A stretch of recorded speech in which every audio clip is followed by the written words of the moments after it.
Chapter 1. When Detective Chief Inspector Maigret arrived in Delfzijl one afternoon in May, he had only the sketchiest notions about the case taking him to this small town located in the northernmost corner of Holland. A certain Jean Duclos, professor at the University of Nancy in eastern France, was on a lecture tour of the northern countries. At Delfzijl, he was the guest of a teacher at the Naval College, Conrad Papinga. But Papinga had been murdered, and while no one was formally charging the French professor, he was being requested not to leave the town and to remain answerable to the Dutch authorities. And that was all. Or almost. Jean Duclos had contacted the University of Nancy, which had asked police headquarters in Paris to send someone to Delfzijl to investigate. The task had fallen to Maigret. It was more unofficial than official, and he had made it less official still by omitting to alert his Dutch colleagues on his arrival. On the initiative of Jean Duclos, he had received a rather confused report, followed by a list of people more or less closely involved in the case. This was the list which he consulted. Shortly before arriving at Delfzijl Station, Conrad Papinga, the victim, aged 42, former long-haul captain, latterly a lecturer at the Delfzijl Naval College, married, no children, had spoken English and German fluently and French quite well. Lisbeth Papinga, his wife, daughter of a high school headmaster in Amsterdam. A very cultured woman, excellent knowledge of French. Annie van Elst, Lisbeth Papinga's younger sister, visiting Delfzijl for a few weeks. Recently completed her doctorate in law, age 25. Understands French a little, but speaks it badly. The Wienens family, they live in the villa next door to the Papingas. Karl Wienens teaches mathematics at the Naval College, wife and 2 children. No knowledge of French. Beecha Leeuwens, aged 18, daughter of a farmer, specializing in breeding pedigree cattle for export.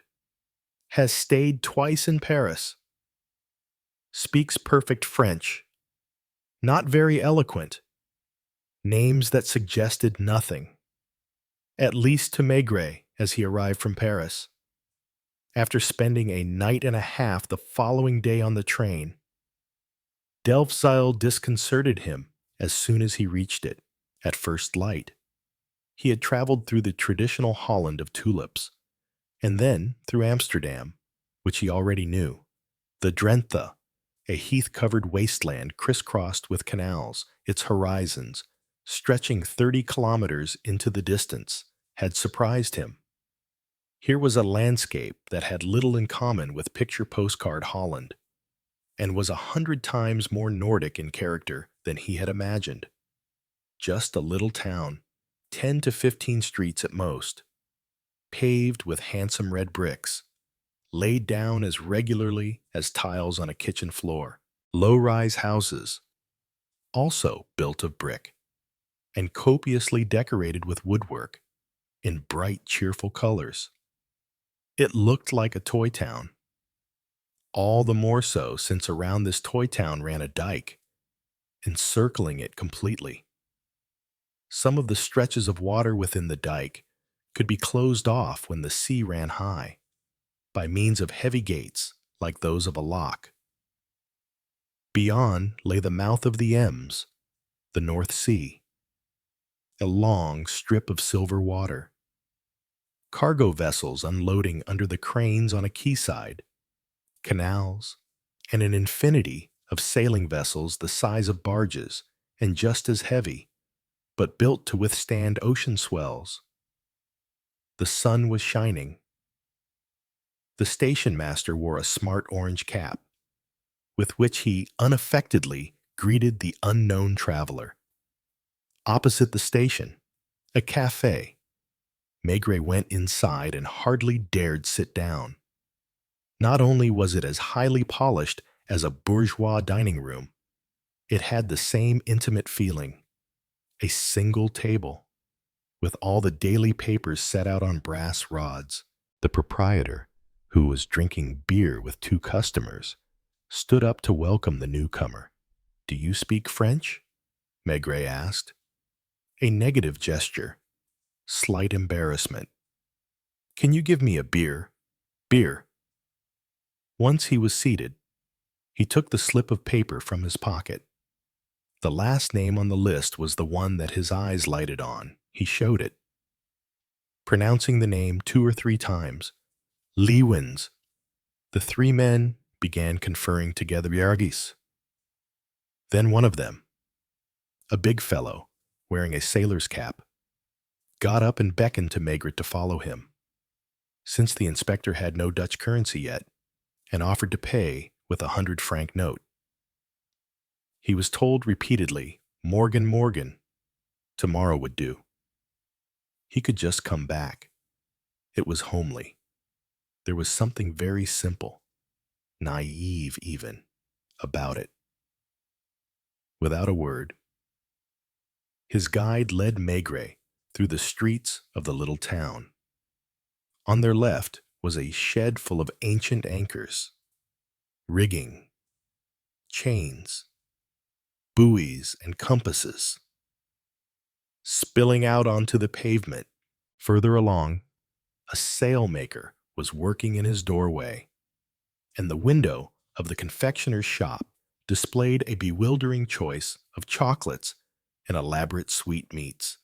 "No speak English." Maigret shook his head. "Deutsch." Same reply. And the man resigned himself to silence. At the end of one street, they were already in the countryside green fields. A canal in which floating logs from Scandinavia took up almost the whole width, ready to be hauled through Holland. At some distance appeared a large roof of varnished tiles. "Lywens, Dag, Mynheer." And Maigret went on, alone, after vainly trying to thank this man who, without knowing him from Adam, had walked with him for a quarter of an hour to do him a favor. The sky was clear, the air of astonishing limpidity. The inspector walked past a timber yard where planks of oak, mahogany, and teak were stacked in piles as tall as houses. A boat was moored alongside.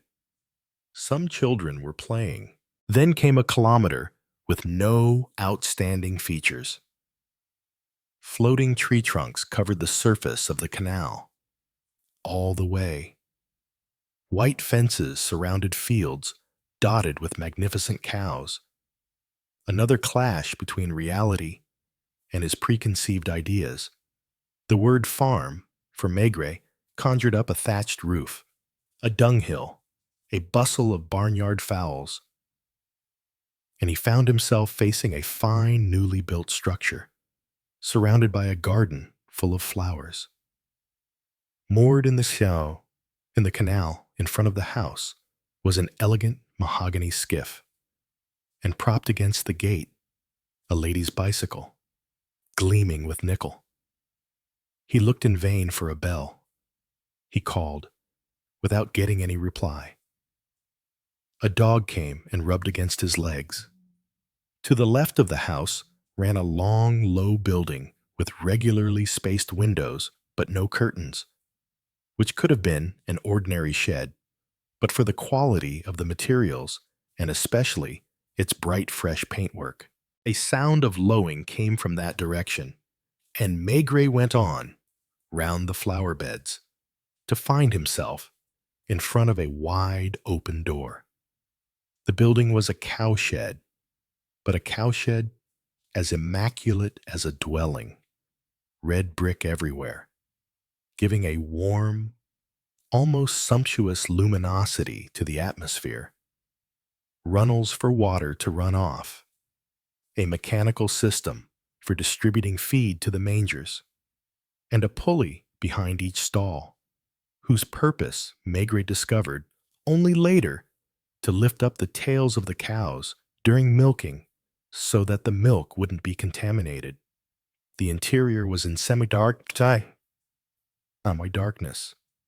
The cattle were all outside, except for one cow lying on its side in the first stall, and a girl in her late teens was approaching the visitor, speaking to him at first in Dutch.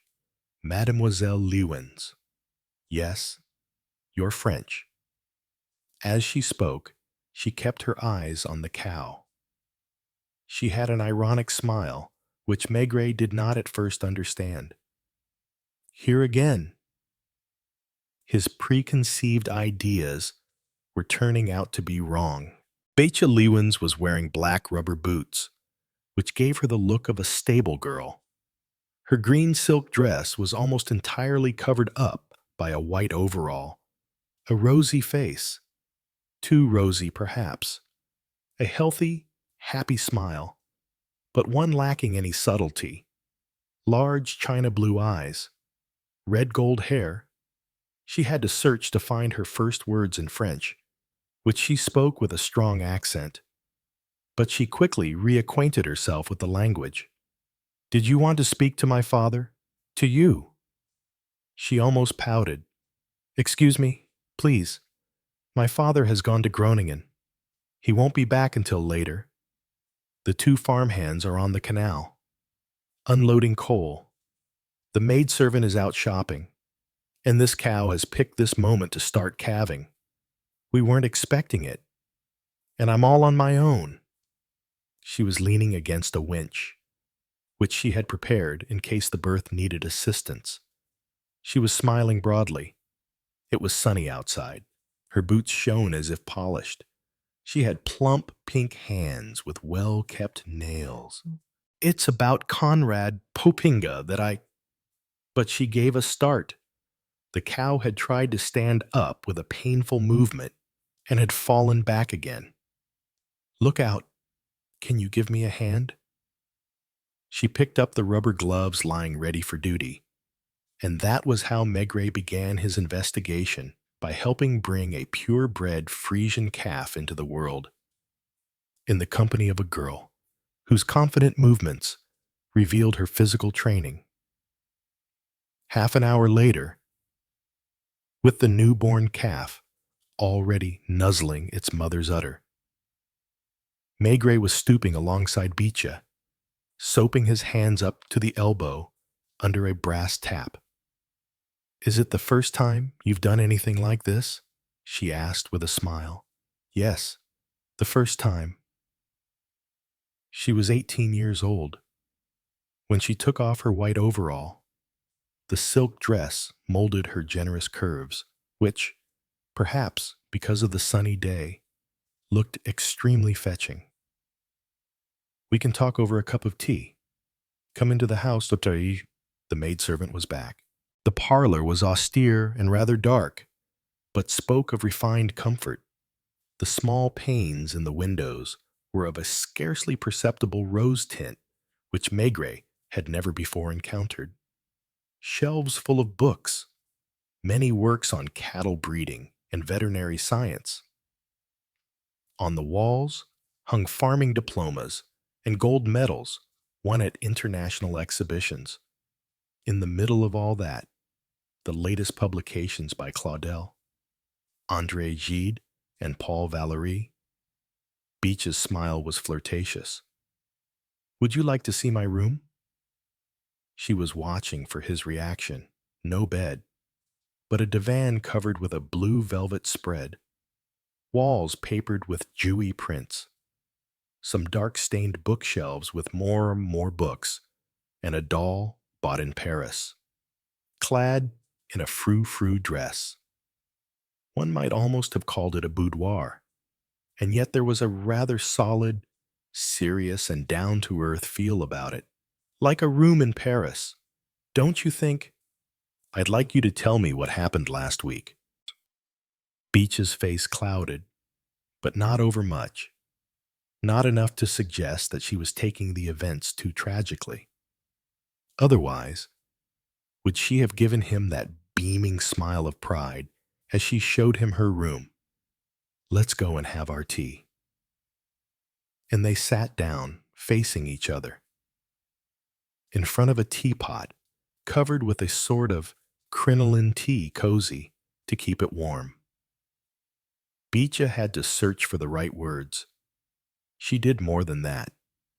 She fetched a French dictionary and sometimes broke off for quite a long time to find the exact word.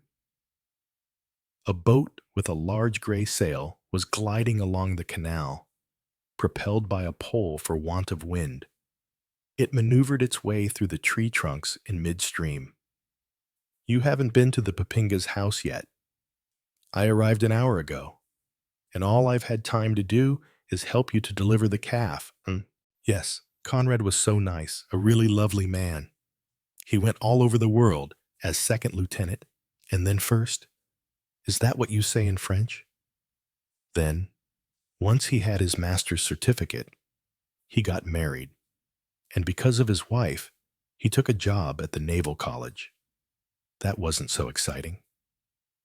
He used to have a little sailing boat, too, but Madame Papinga is afraid of the water.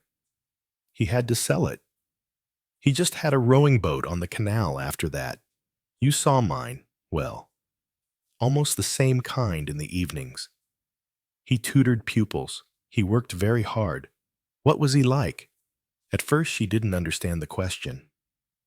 She ended up going to fetch a photograph of a strapping, youngish man with cropped hair, rosy cheeks, and light-colored eyes, who seemed to radiate bonhomie and good health. That's Conrad. You wouldn't think he was 40, would you? His wife is older, about 45. You haven't seen her? And very different. For instance, here everyone's Protestant. Of course. I go to the Dutch Reformed Church, which has more modern views, but Lisbeth Papinga goes to the Reformed Church of the Netherlands, which is stricter, more, what's the word, conservative. Yes, and she is the chairwoman of all the local charities. You don't like her? Oh, yes, but it's not the same. She's the daughter of a headmaster. You must understand. My father's just a farmer. But she's very nice, kind. What happened? There are lots of lectures here. It's just a small town. Population 5,000. But people like to keep up with ideas. And last Thursday, Professor Duclos was here, from Nancy. You've heard of him. She was amazed that Maigret didn't know of the professor, whom she had assumed to be a national celebrity in France. He's a top lawyer, a specialist on crime. And what's the right word? Psychology of crime. He was giving this talk on the responsibility of criminals. That's right. Is it? You must correct me if I make mistakes. Madame Papinga chairs the committee, and the lecturers always stay at her house. At 10 p.m., there was a small private party. Professor Duclos, Conrad Papinga, and his wife, Winans, and his wife and children, and me. It was at the Papingas. About a kilometer from here. It's on the Amsterdiep like this house. The Amsterdiep is the canal you can see. We had a glass of wine and some cakes. Conrad switched on the wireless. Oh, yes. I nearly forgot. Annie was there. Madame Papinga's sister. She's a lawyer, too. Conrad wanted people to dance. They rolled back the carpet. The Winans family left early because of the children. The little one was crying. They lived next door to the Papingas. And at midnight, Annie was feeling sleepy. I had my bike. Conrad saw me back home. He took his bike too. When I got back here, my father was waiting up for me. And it was only next day that we heard what had happened. All of Delfzijl was in an uproar. I don't think it was my fault. When Conrad got back home, he went to put his bike in the shed behind the house, and someone shot him with a revolver. He fell down, and in half an hour he was dead. Poor Conrad. With his mouth open, she wiped away a tear, which looked incongruous on that smooth cheek, as pink as a rosy, ripe apple. And that's all. Yes, the police came from headquarters at Groningen to help the local gendarmes. They said the shot had been fired from inside the house. Apparently, the professor was seen right afterwards holding a revolver in his hand. And that was the gun that had been fired, Professor Jean Duclos. Yes, so they didn't let him leave. So, in all, in the house at that time, there were just Madame Popinga, her sister Annie, and Professor Duclos. Ja. And that evening, the other people present were the Winans family, yourself and Conrad. And oh yes, there was Cor. I forgot. Cor, short for Cornelius, a pupil at the Naval College. He was taking private lessons. When did he leave? The same time as Conrad and me. But he would have turned left on his bike to get back to the college boat, which is moored on the Ems Canal. Do you take sugar? Steam rose from the teacups. A car had just stopped at the foot of the 3 steps up to the house. Shortly afterwards, a large, burly man, gray-haired, with a serious expression, entered the room, his bulk emphasizing his calm presence. This was Farmer Lewins, waiting for his daughter to introduce the visitor. He shook Maigret's hand vigorously, but without saying anything. My father doesn't speak French. She served the farmer a cup of tea, which he drank standing up, with small sips. Then she told him about the calf's birth, speaking in Dutch. She must also have mentioned the part played by the inspector in that event, since her father looked at him in astonishment, tinged with irony. Before, with a stiff bow, going off to the cowshed. So, is the professor in prison? Maigret asked.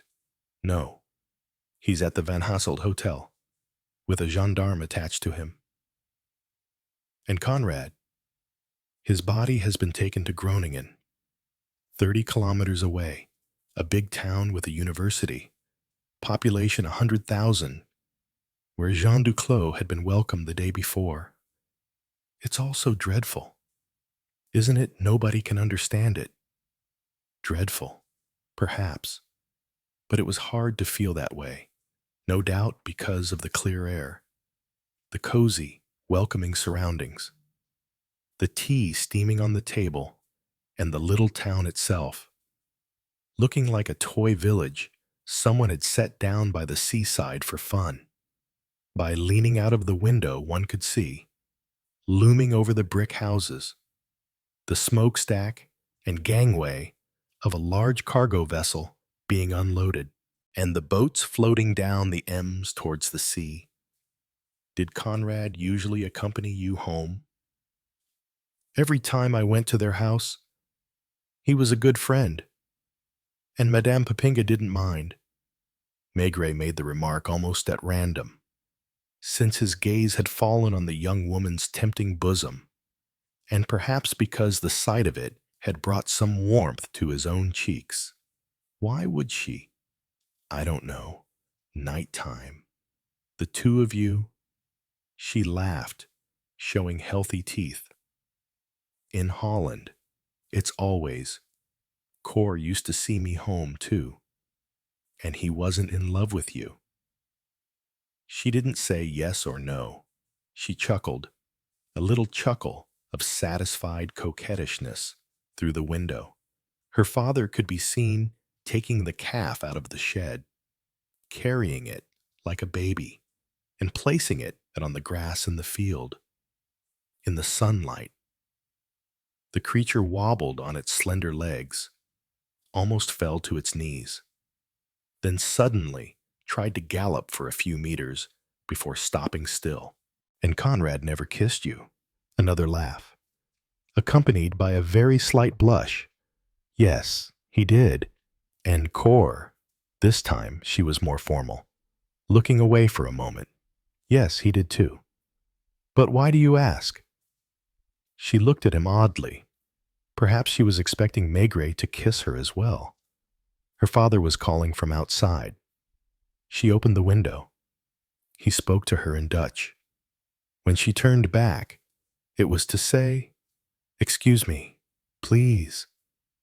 I have to go to town to find the mayor. About the calf's pedigree. It's very important. You're not going to Delfzijl, too." He went out with her. She took the handlebars of her nickel-plated bicycle and walked alongside him, swinging her hips, already those of a mature woman. "It's so beautiful here. Isn't it, poor Conrad? He will never see it again. The swimming opens tomorrow. He used to come every day, other years. He'd stay in the water for an hour." Maigret, as he walked, kept his eyes on the ground. Chapter 2. Contrary to his usual habit, Maigret noted down a few physical details, mainly topographical, and that was in fact a true case of intuition, since, in the end, the solution proved to be a matter of minutes and meters. Between the Lewins farm and the Papinga residence, the distance was about 1,200 meters. Both buildings were on the bank of the canal, and to go from one to the other, the only route was the towpath. This canal had more or less fallen into disuse, following the construction of a much wider and deeper channel, the Ems Canal, linking Delfzijl to Groningen. The smaller canal, the Amsterdiep, silted up, meandering and shaded by fine trees, was now used almost exclusively for floating timber, and by the occasional boat of low tonnage, a few farms scattered about, a boatyard for repairs. On leaving the Papinga house to go to the farm, the next building one reached, just 30 meters away, was the Winans villa. Then came a plot under construction. After that, a long empty stretch, and the timber yard with its stacks of wood. Beyond the yard came another uninhabited section, preceded by a bend in the canal and the path. From there, the Papinga windows were clearly visible, as was, just to the left, the white-painted lighthouse on the far side of the town. "Does the lighthouse have a revolving beam?" Maigret asked. "Yes. So at night, it must light up this part of the road." "Yes," she exclaimed again, with a little laugh, as if it brought back some happy memory. "Not too good for courting couples," he concluded. She left him before they reached the Papinga house, claiming that she could take a shortcut, but probably so as not to be seen in his company. Maigret did not stop. The house was modern, brick-built, with a small garden in front, a vegetable plot behind, a path along the right-hand side, and a patch of waste ground on the left. He preferred to head for the town, only 500 meters further along. His steps took him to the lock separating the canal from the harbor. The basin was crammed with boats of between 100 and 300 tons, moored side by side, masts in the air, forming a floating world. On the left was the Van Hasselt Hotel, into which he walked.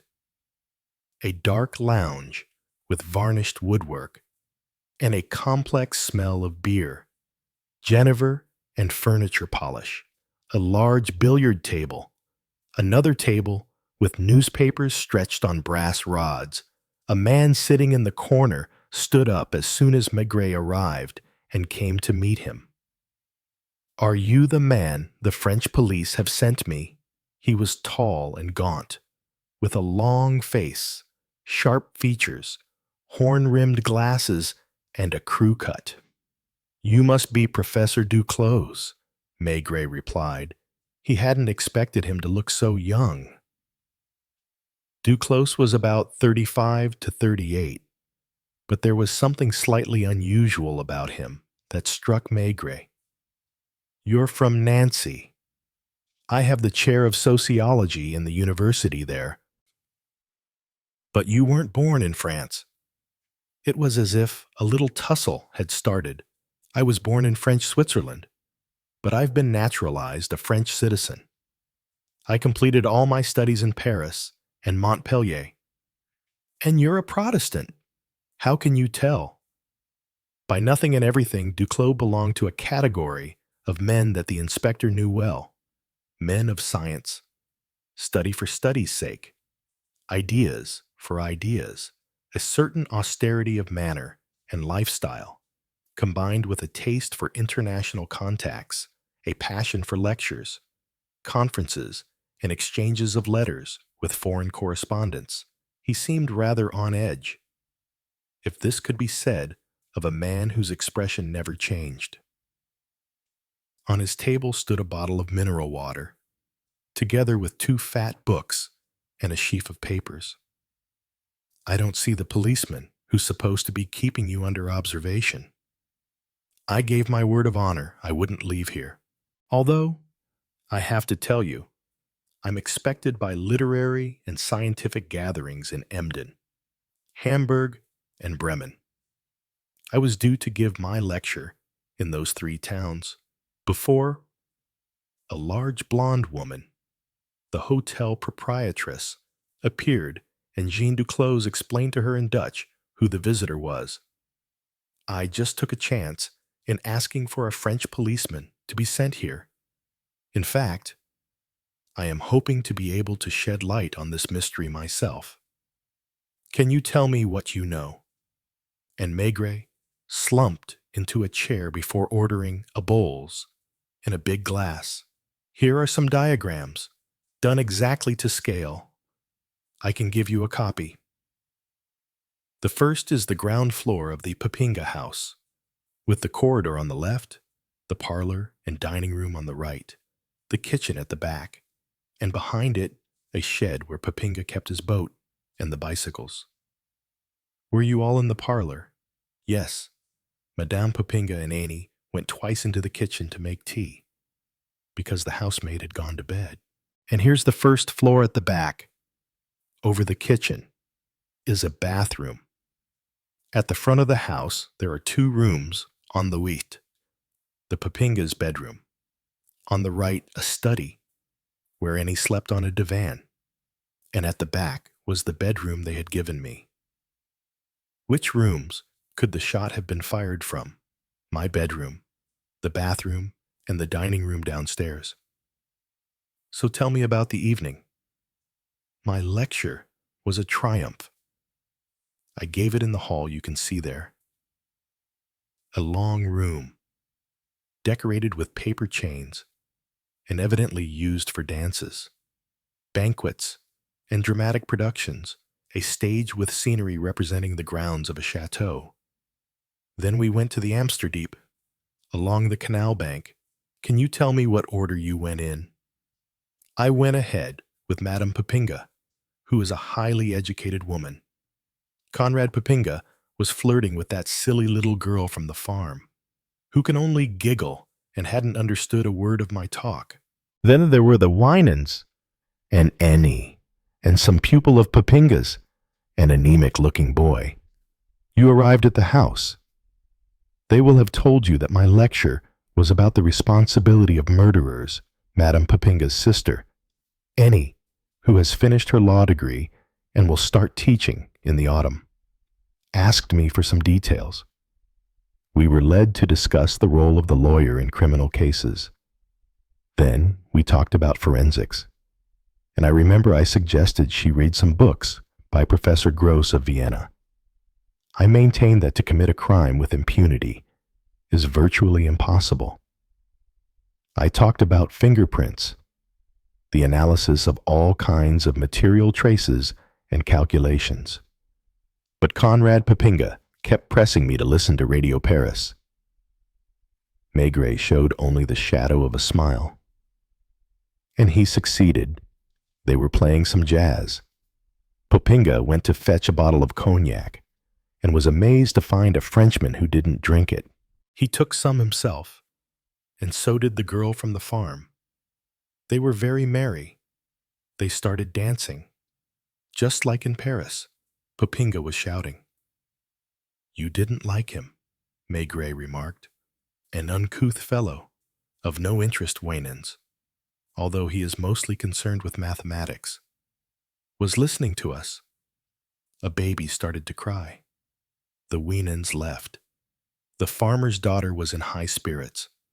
Conrad offered to see her home, and they both went off on their bicycles. Madame Papinga showed me to my room. I sorted out some papers from my briefcase. I was just going to take notes for a book I'm writing when I heard a gunshot. From so close by that it could almost have been fired in my room. I rushed outside. The bathroom door was ajar. I pushed it. The window was wide open, and someone was groaning in the garden, near the bicycle shed. Was the light on in the bathroom? No. I leaned out of the window, and my hand touched the butt of a revolver, which I automatically picked up. I thought I saw someone lying on the ground near the shed. I made to go downstairs, and I bumped into Madame Papinga, who was coming out of her room. In shock, we both ran downstairs. We had got as far as the kitchen when we were joined by Annie, who was so alarmed that she had come down in nothing but her petticoat. You'll see what I mean when you meet her. And Papinga, half dead, he looked up at us with great agonized eyes, clutching at his chest with one hand. At the moment, I tried to lift him up. He stiffened. He was dead. A bullet through the heart.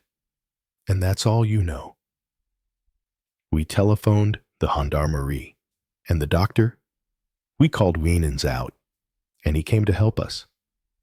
I sensed a certain awkwardness around me. I'd forgotten that I had been seen holding the revolver.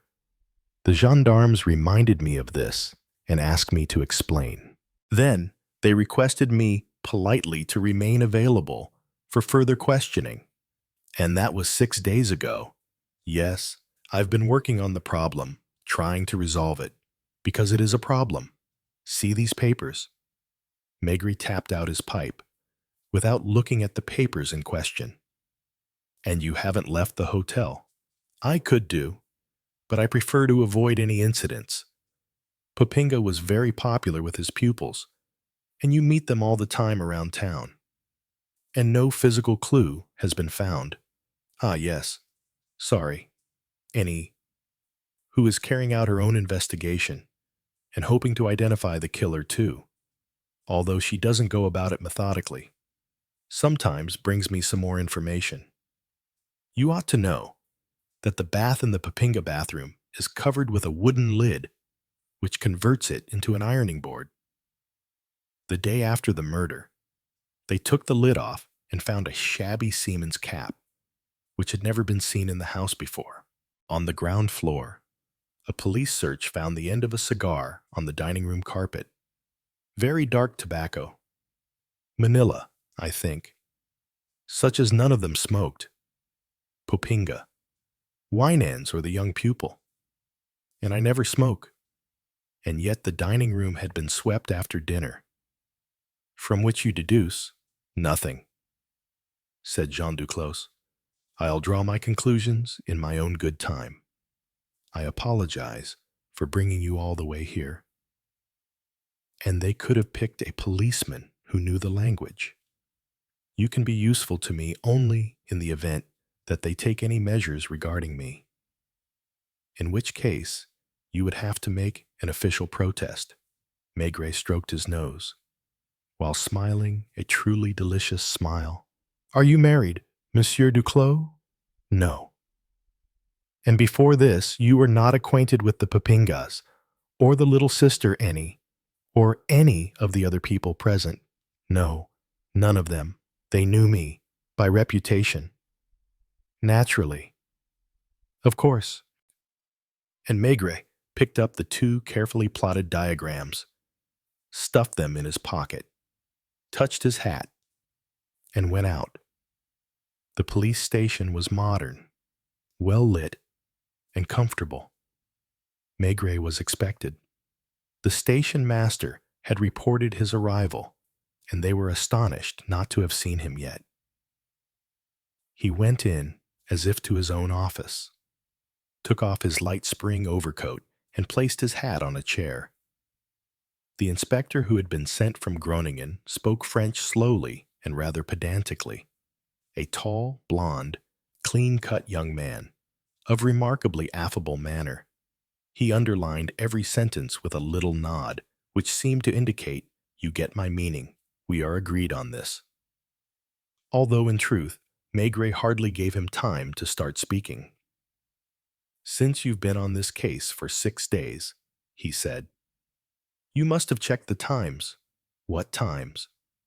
"It would be interesting, for instance, to know exactly how many minutes the victim took to escort Mademoiselle Biche home and then return. Wait, I'd also like to know what time Mademoiselle Biche actually set foot back in the farm, where her father was waiting up for her, and he ought to be able to tell you that.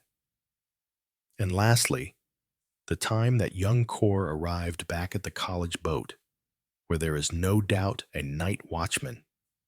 The Dutch inspector looked annoyed, stood up suddenly as if struck by inspiration, went towards the back of the room, and returned, carrying a very shabby seaman's cap. Then, enunciating his words with exaggerated slowness, he said, "We have found the owner of this item, which was discovered in the bath. He is a man we call the Baise. In French you'd say le patron, the boss." Was Maigret even listening? "We have not arrested him, because we wish to keep him under observation, and he is popular in the district. You know the mouth of the Ems, when you reach the North Sea? About 10 sea miles from here, you come to some sandy islands, which can be more or less completely submerged in the high equinoctial tides. One of these islands is called Workum. This man has settled there with his family and some farmhands, and taken it into his head to raise livestock. That's the Baise for you. He's been granted a state subsidy because he has established squatters' rights, and he has even been appointed mayor of Workum, of which he is the only Dutch citizen. He has a motor launch, and comes and goes between his island and Delfzijl." Maigret still did not budge. The Dutchman winked. "An odd fellow, 60 years old, and as solid as a rock. He has 3 sons, all pirates like himself, because, listen, this is not the sort of thing to shout out loud. You know that Delfzijl is a port for handling timber from Finland and Riga. The steamboats that bring the logs here have part of the cargo on deck, held down with chains. But in emergencies, the captains have orders to cut the chains and jettison the deck cargo into the sea to save the boat. You still don't see what I am driving at." And certainly, Maigret gave no sign of being at all interested in this story. The Baise is a cunning man. He knows all the sea captains who come in here. He has his little arrangements with them. So when they are in sight of the islands, there's always a reason to be found for cutting at least one chain. Then, several tons of timber go into the sea, and the tide throws them up on Workum sands, Reckers writes, "Now do you understand? And the Bays shares the proceeds with the captains, and it was his cap that they found in the bath. Just one problem. He only smokes a pipe, but he may not have been alone, and that's it. No, no, Monsieur Papinga, who has contacts everywhere, or rather who had, was appointed Finnish vice-consul in Delfzijl a couple of weeks ago." The skinny young man was triumphant now, puffing with satisfaction. And where was the base's boat on the night of the crime? This time it was almost a shout. In Delfzijl, moored at the quayside, near the lock, in other words, 50 meters from the Papinga house. Maigret tamped more tobacco into his pipe and paced up and down in the office, looking with a jaundiced eye at the reports, of which he could understand not a damned word.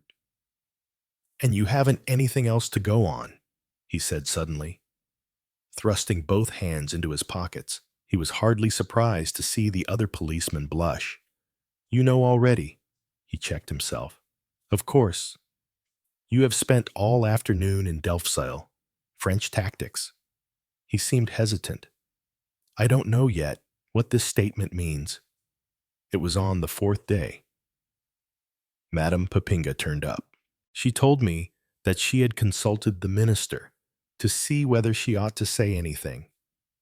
"You know the layout of the house." "Not yet. I can show you a diagram."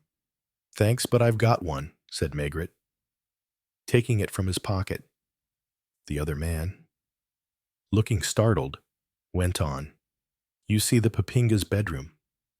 From the window, you can glimpse only a little section of the road leading to the farm, just the stretch that is lit up by the lighthouse every 15 seconds.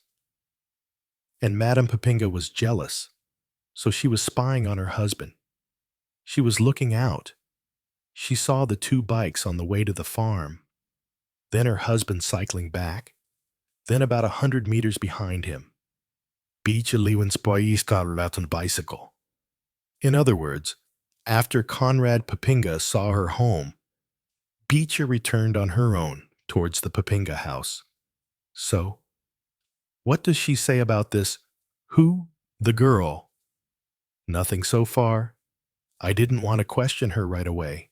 It's very serious, and you may have chosen the right word. Jealousy. You understand, Monsieur Lewins is a member of the council. What time did Corps get back to the Naval College? That we do know. 5 minutes past midnight. And the shot was fired 5 minutes before midnight. But there's the cap. And the cigar. And he has a bike. Yes, everybody cycles everywhere here. It's practical. I do it myself. But that night, he didn't have his bike with him. The revolver has been examined. Ja, it's Conrad Papinga's own gun. His service revolver. It was always loaded with 6 bullets. And inside a drawer of his bedside table. And the shot was fired from how many meters away? About 6, the distance from the bathroom window, and also the distance from Monsieur Duclos' bedroom. And perhaps the shot wasn't fired from up above. We don't know, because Papinga, who was putting his bike away, could have been bending down. But there's the cap and the cigar. Don't forget. Cigar. Phooey, muttered Maigret to himself. And out loud, is Mademoiselle any aware of her sister's statement? Yes. And what does she say about it? She hasn't said anything. She's highly educated. She doesn't talk much. She's not like other girls. Is she ugly? Every one of Maigret's interruptions had the knack of disconcerting the Dutch policeman. Well, not pretty. Very well. She's ugly. And you were saying that. She wants to find the murderer. She's working on it. She has asked to see the reports. Chance took a hand. A young woman came in. With a leather briefcase under her arm, she was dressed austerely, almost to the point of eccentricity. She marched straight up to the Groningen police officer. She began speaking volubly in her own language, either not seeing the stranger or taking no notice of him. The Dutchman reddened, shifted from one foot to the other, shuffling his papers to give himself an air of authority and indicating Maigret with his eyes. But she did not deign to pay any attention to the Frenchman. In despair, the Dutch inspector spoke in French, as if with regret. She says the law forbids you to question anyone on Dutch territory. This is Mademoiselle any irregular features. If not for the large mouth and uneven teeth, she wouldn't have been worse looking than average. Flat-chested, large feet, but above all, the forbidding self-confidence of the suffragette. Yes, according to the statutes, she's right, but I've told her that in practice. Mademoiselle, any understands French. I think so.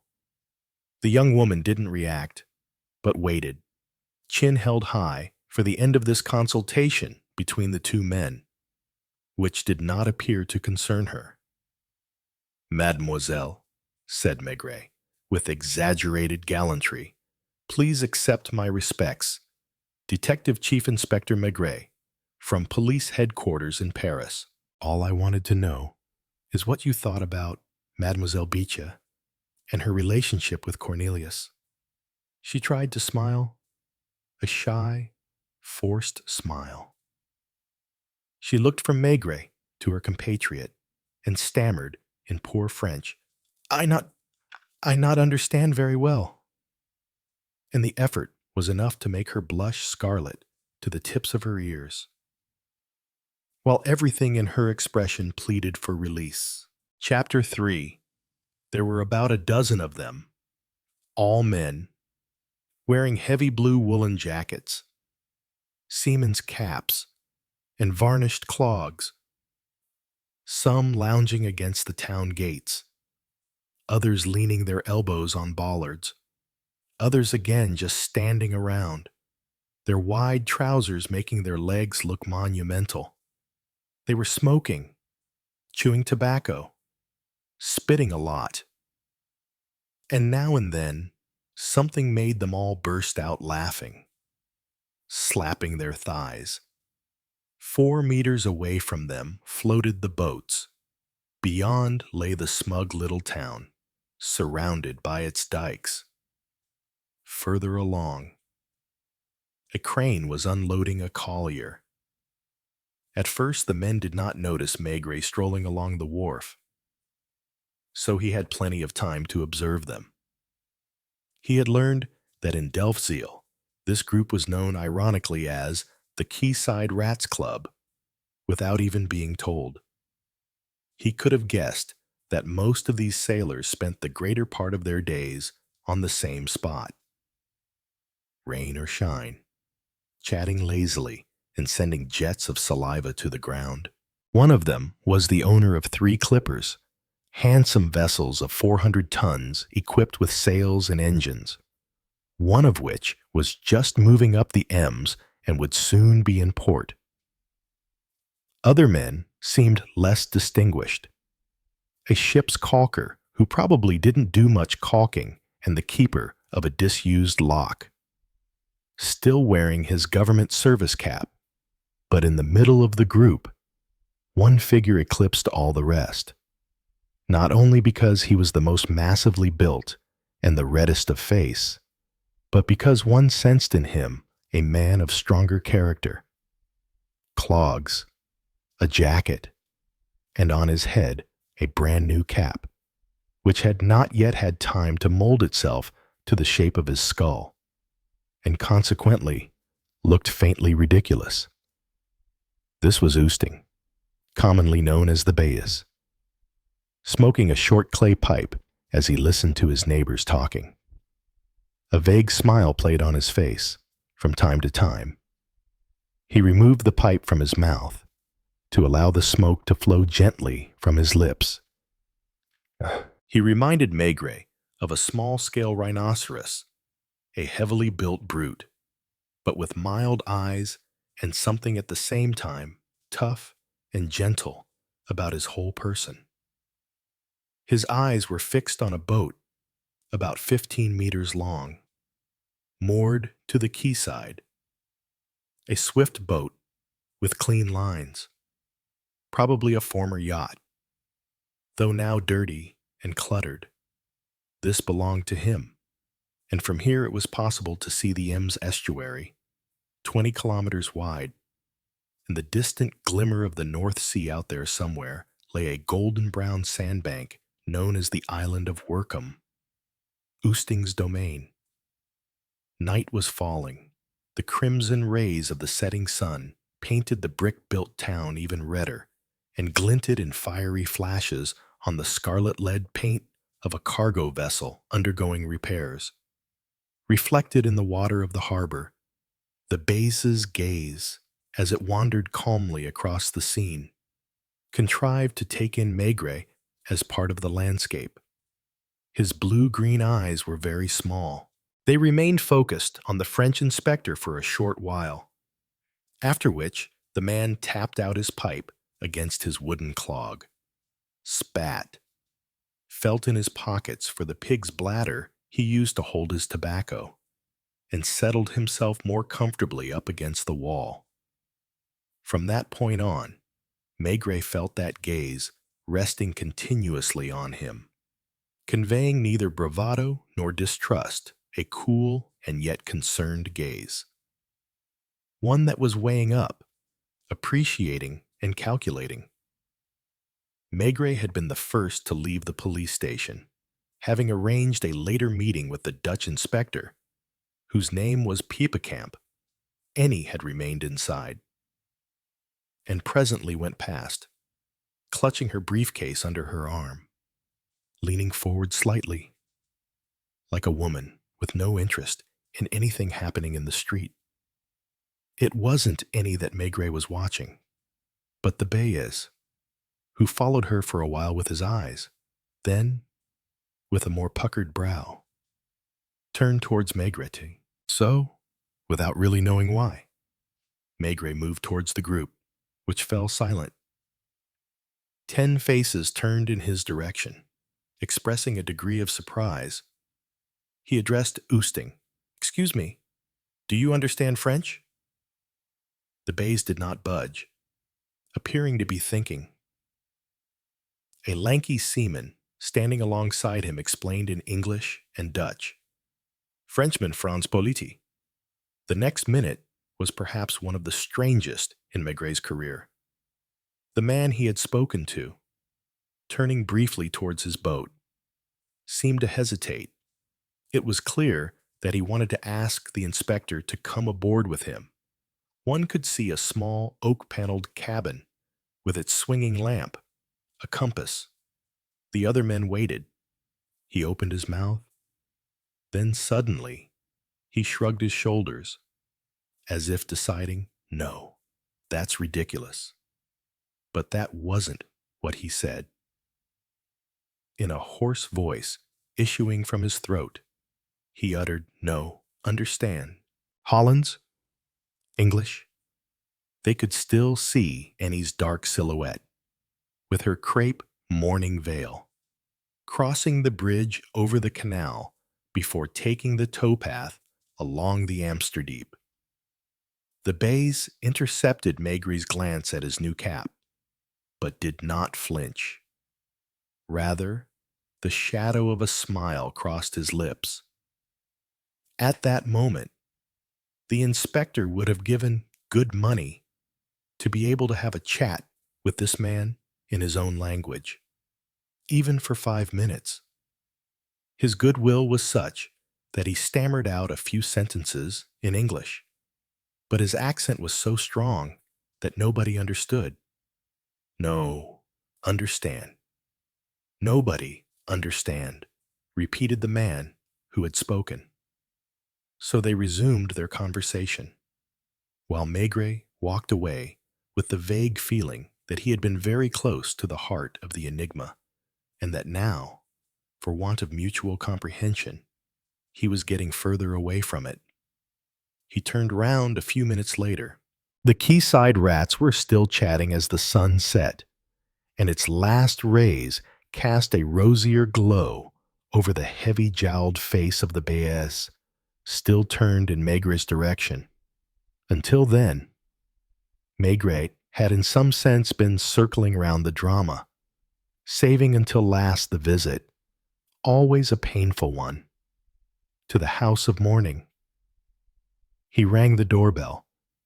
It was just after 6. He hadn't realized that this was the time when Dutch people eat their evening meal. And when a young housemaid opened the door, he could see in the dining room the 2 women sitting at the table. They both stood up in a simultaneous movement with the slightly stiff air of well-brought-up schoolgirls.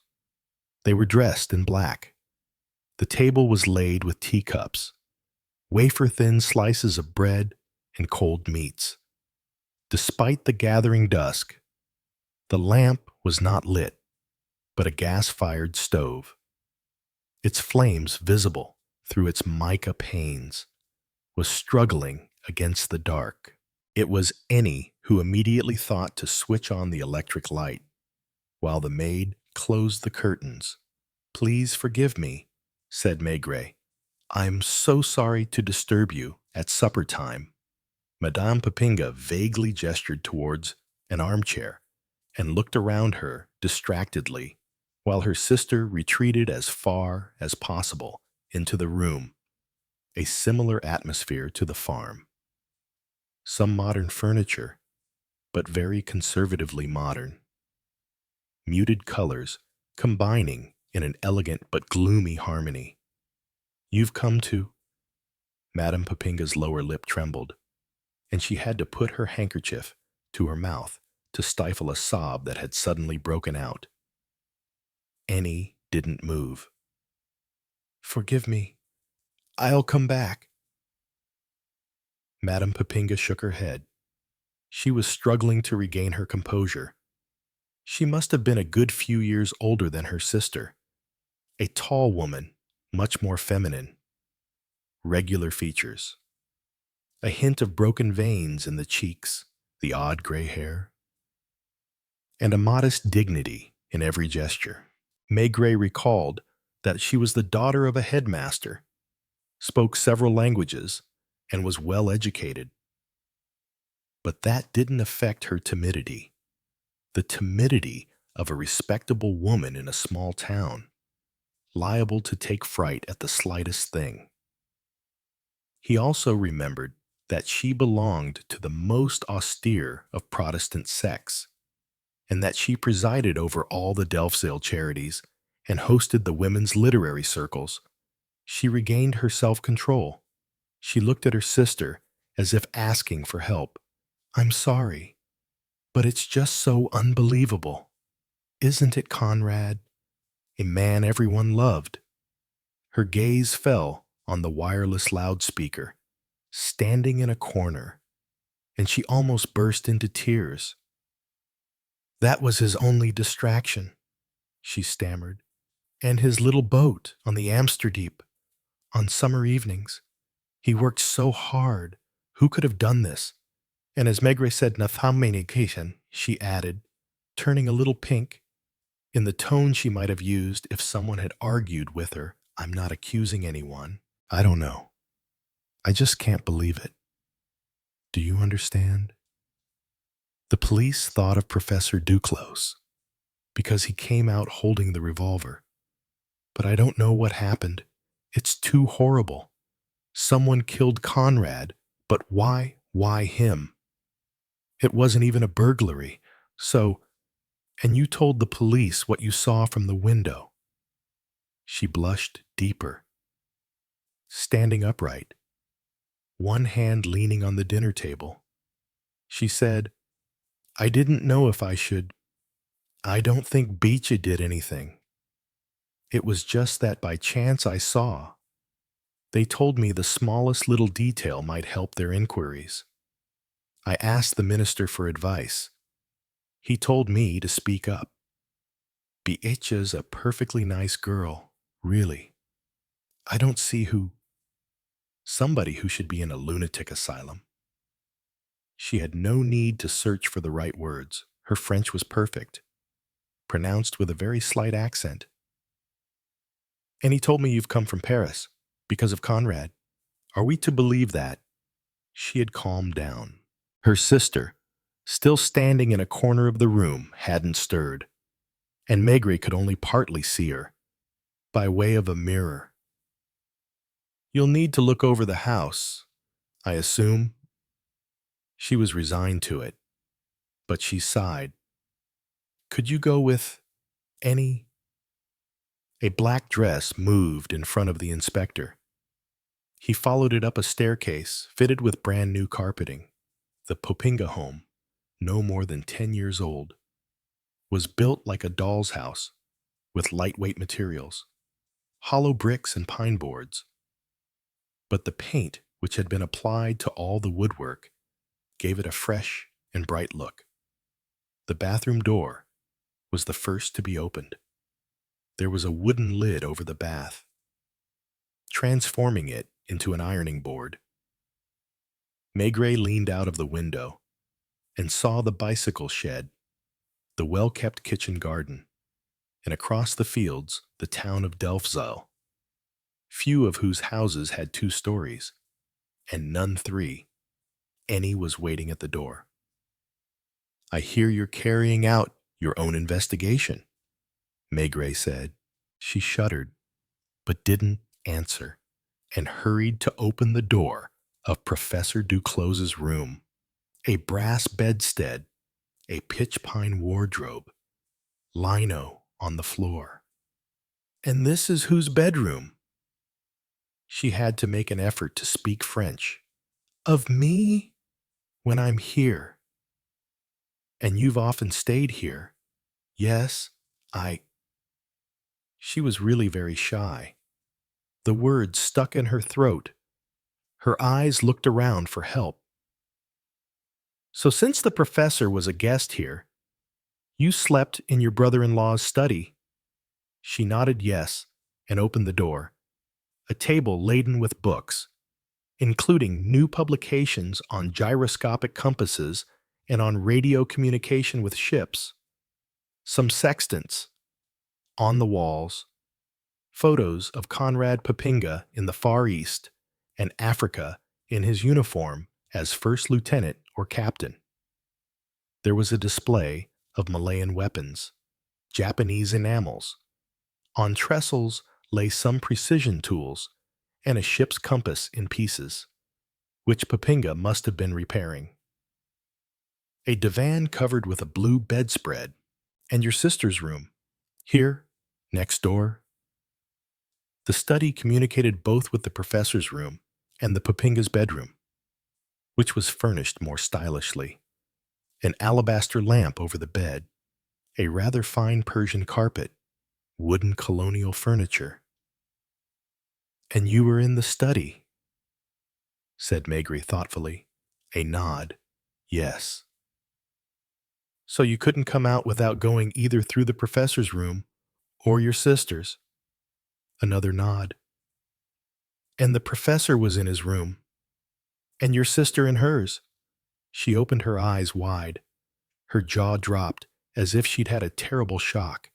And you think, Maigret muttered as he paced through the 3 rooms. I don't think anything. I'm searching. I'm eliminating possibilities. And up to now, you are the only one who can logically be eliminated. Unless we assume some complicity between you and either Duclos or Madame Popinga. You. But he was carrying on talking to himself. Duclos might have fired the shot either from his room or the bathroom. That's clear. Madame Popinga could have gone into the bathroom. But the professor, who went in there immediately after hearing the shot, didn't see her. On the contrary, he saw her coming out of her room only a few seconds later. Perhaps She was now emerging a little from her shell. The student was taking over from the timid girl, as if inspired by this technical hypothesis. Maybe someone shot from downstairs, she said, her gaze now more focused and her thin body alert. The doctor says, true, but that doesn't alter the fact that the revolver that killed your brother-in-law was certainly the one Duclos was holding. Unless the murderer threw the gun upstairs through the window. Why not? Obviously, why not? And he went down the stairs, which seemed too narrow for him, the steps creaking under his bulk. He found Madame Papinga standing in the dining room, apparently on the spot where he had left her, and he followed him in. Did Cornelius come here often? Almost every day. He only had lessons 3 times a week, Tuesdays, Thursdays, and Saturdays. But he came on the other days. His parents are in the East Indies. A month ago. He was told that his mother had died. She was dead and buried by the time he got the letter. So, what about Beechaluans? There was a slightly awkward silence. Madame Papinga looked at Annie. Annie looked down. She used to come. Often? Yes. Did you invite her? His questions were getting brusquer, more pointed. Maigret had the feeling he was making progress, if not in discovering the truth, at least in his penetration of the life in this house. No. Yes. She's a different kind of person from you and Mademoiselle Annie, shall we say? Well, she's very young, isn't she? Her father is a friend of Conrad's. She used to bring us apples, raspberries, cream, and she wasn't in love with Cornelius. No. That sounded definite. You didn't like her much. Why wouldn't I? She came here. She laughed. She chattered all day long, like a bird. You understand? Do you know Oosting? Yes. Did he have any dealings with your husband? Last year, Oosting put a new engine into his boat, so he consulted Conrad. My husband drew up some plans for him. They went hunting for Honden. What do you call them in French? Seals. Out on the sandbanks. And then suddenly, oh, you think, the cat perhaps it's impossible, Oosting. And she wailed, in distress once again. No, not Oosting. No, nobody. Nobody could have killed Conrad. You didn't know him. She turned her head aside because she was weeping. Maigret preferred to leave. No one shook his hand, and he simply bowed, muttering his apologies. Outside, he was surprised by the damp coolness rising from the canal. And on the other bank, not far from the boatyard, he saw the Baez talking to a student wearing the uniform of the Naval College. They were both standing in the gathering dusk. Oosting seemed to be speaking insistently. The young man was looking down, and only the pale oval of his face could be made out. Maigret realized that this must be Cornelius. He was sure of it when he glimpsed a black armband on the blue woolen sleeve. Chapter 4. He wasn't strictly speaking tailing them. At no time did Maigret have the feeling he was spying on anyone. He had been coming out of the Papinga house. He had walked a few steps. He had seen 2 men on the other side of the canal and had quite simply stopped to observe them. He wasn't hiding. He was there in full view on the bank, pipe in mouth and hands in pockets. But perhaps it was precisely because he wasn't hiding, and because, nevertheless, the other men had not seen him as they carried on their intense conversation, that there was something poignant about that moment. The bank on which the 2 men were standing was otherwise deserted. A shed loomed up in the center of a dry dock where 2 boats were propped on stays, and a few dinghies lay rotting, hauled up out of the water. On the canal itself, the floating tree trunks allowed only a meter or two of the liquid surface to be seen, giving the scene a slightly exotic feel. It was evening now. In the semi-darkness, however, the air was still limpid, allowing the colors to retain all their clarity. The tranquility was surprisingly intense, so that the croaking of a frog in a distant marsh was startling. The bays was doing the talking. He did not raise his voice, but he appeared to be enunciating each syllable clearly, wanting to be understood or obeyed. Head lowered, the young man in his cadet uniform was listening. He was wearing white gloves, showing as the only bright spots in the failing light. Suddenly, there came an ear-splitting sound. A donkey had started to bray in a field somewhere behind Maigret. It was enough to break the charmed silence.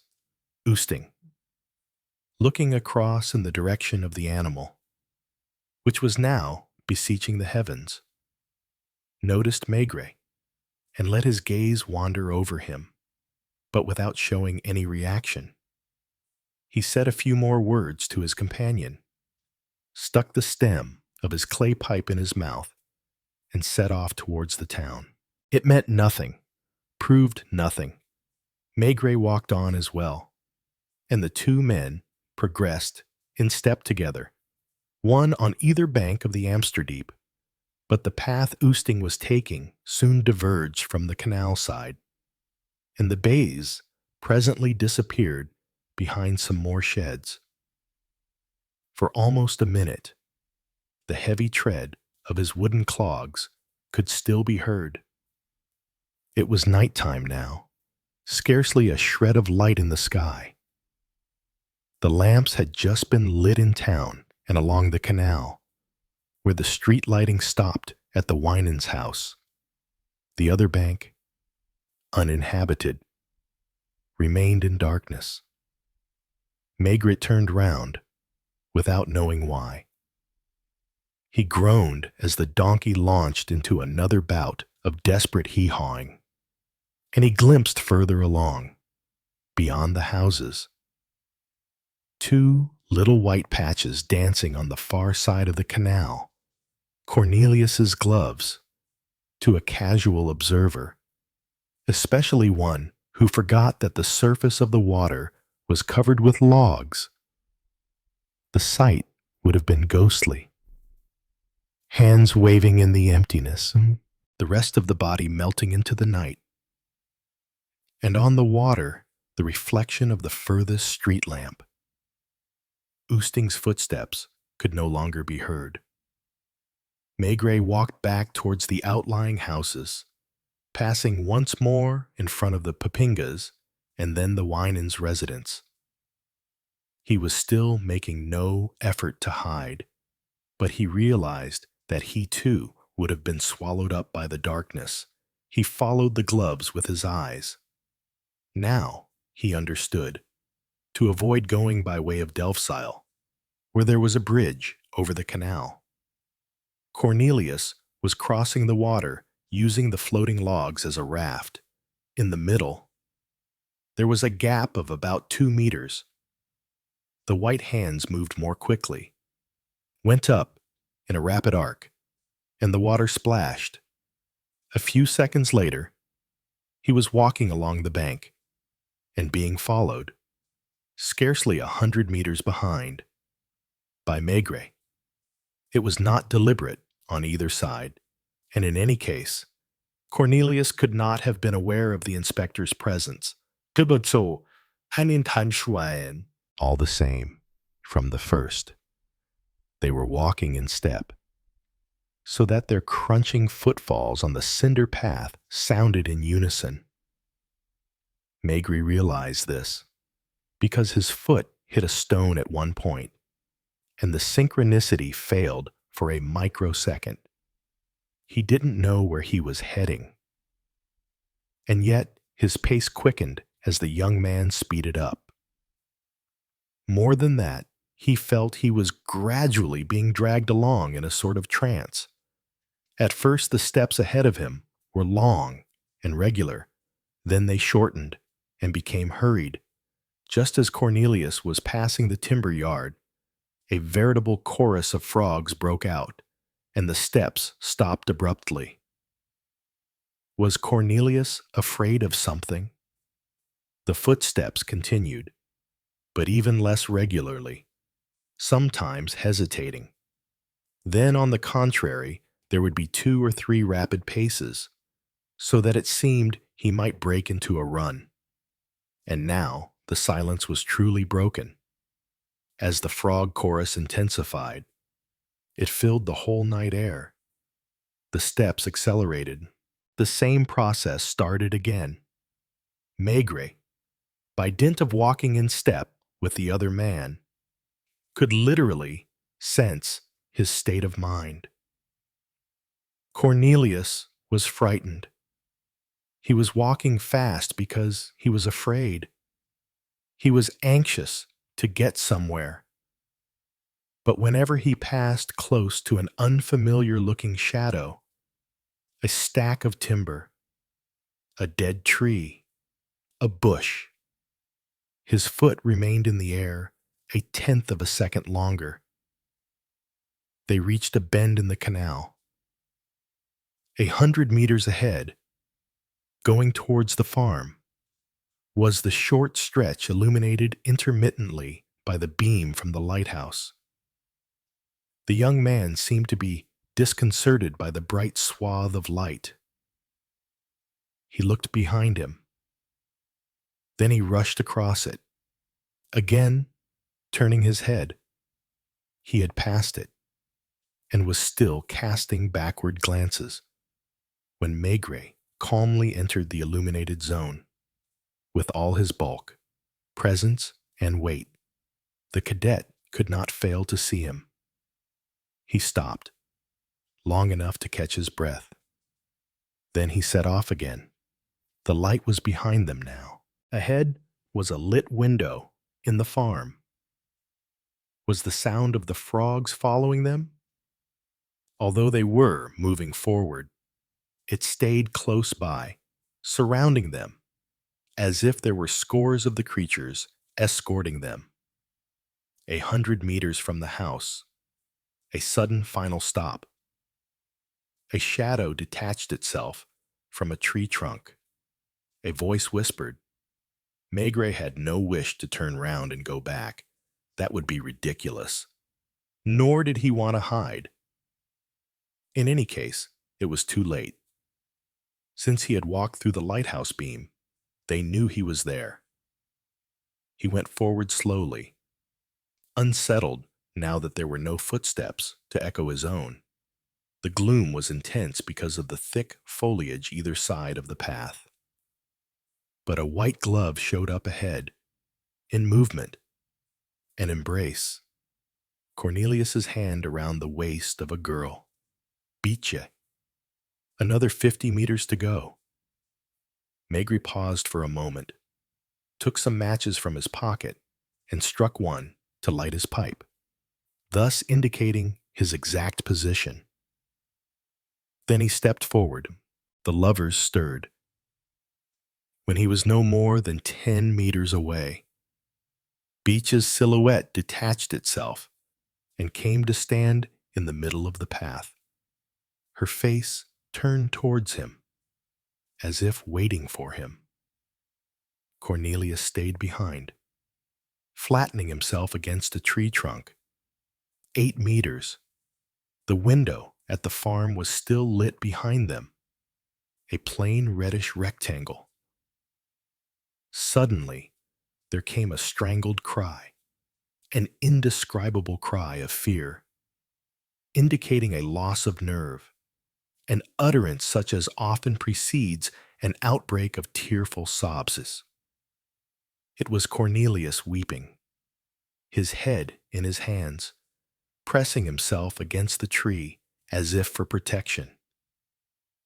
Beecha was standing in front of Maigret, She was wearing a coat, but the inspector noted that underneath she was in her nightdress. Her legs were bare and her feet in bedroom slippers. Pay no attention. Well, this one was calm, at any rate. Indeed, she shot a glance at Cornelius, full of reproach and impatience. The boy turned his back on them, trying to calm down. He couldn't manage it and was ashamed of his emotion. He's on edge. He thinks... What does he think? That he's going to be accused? Cornelius was still keeping his distance. He wiped his eyes. Was he about to make a break for it?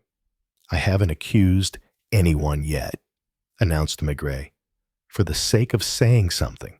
Of course not. And turning towards her companion, she spoke to him in Dutch. Maigret thought he understood, or guessed, that she was saying, "You see, the inspector isn't accusing you. Calm down. This is childish." Then she suddenly stopped speaking. She stayed still, listening. Maigret hadn't heard anything. A few seconds later, he thought he too could hear the snapping of a twig coming from the farm's direction. It was enough to rouse Cornelius, who looked round, his features drawn and his senses alerted. Nobody spoke. "Did you hear?" Beecha whispered.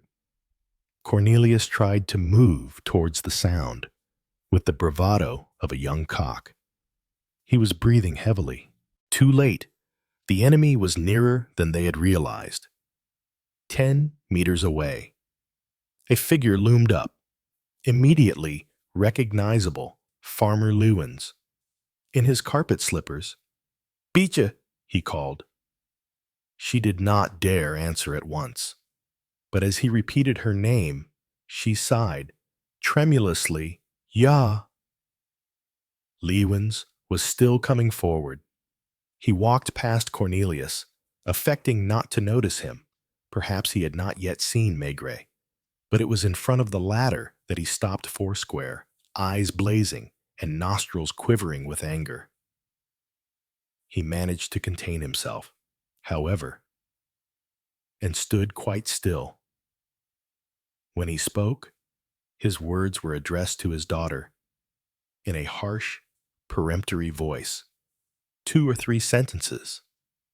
She hung her head. Then he repeated the same word several times, in a commanding tone. Beecha spoke in French. "He wants me to say to you..." Her father was watching her, as if to guess whether she was translating his words exactly.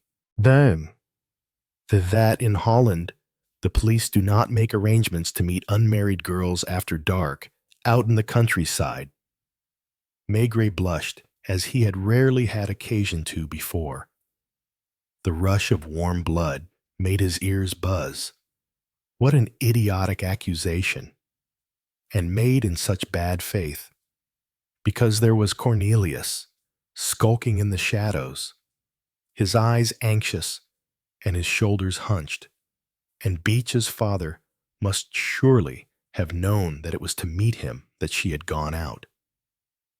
So, what could he say in reply? Especially since he would have to go through an interpreter. In any event, nobody waited for his answer. The father snapped his fingers as if to call a dog, and pointed out the path to his daughter, who hesitated, turned towards Maigret, did not dare look at her young admirer, and finally trudged away ahead of her father. Cornelius hadn't moved. He raised a hand as if to stop the farmer's progress, but let it fall. Father and daughter disappeared into the distance. Shortly afterwards, the farmhouse door slammed shut. Had the frogs stopped croaking during this scene? It was hard to be sure, but their chorus now reached a deafening pitch. "Do you speak French?" "A little bit." The cadet was looking at Maigret with dislike, opening his mouth to to speak only reluctantly, and was standing sideways as if to offer less purchase to an attacker. "Why are you so frightened?" Tears sprang to his eyes, but there were no sobs. Cornelius blew his nose at length. His hands were shaking. Was he going to have another panic attack? "Do you really think you're going to be accused of killing your tutor?" And Maigret added in a gruff voice, "Come on, let's go." He pushed Cornelius in the direction of the town. He spoke slowly, sensing that his listener could only grasp about half his words.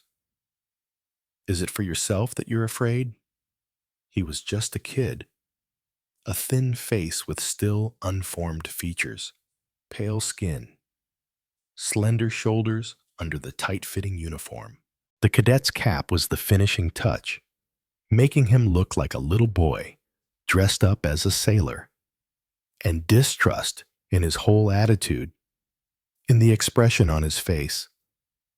If Maigret had shouted at him, he would probably have raised his arms to fend off blows. The black armband contributed a somber and pitiful note to his appearance. It was only a month ago, wasn't it, that this boy had learned that his mother had died in the East Indies. Perhaps one night when he had been enjoying himself in Delfzijl, possibly even at the annual college ball. He would be going home in 2 years, with the rank of third officer, and his father would show him a grave already overgrown. And maybe another woman installed in the family home. And his life would begin on some great steamship watches on deck.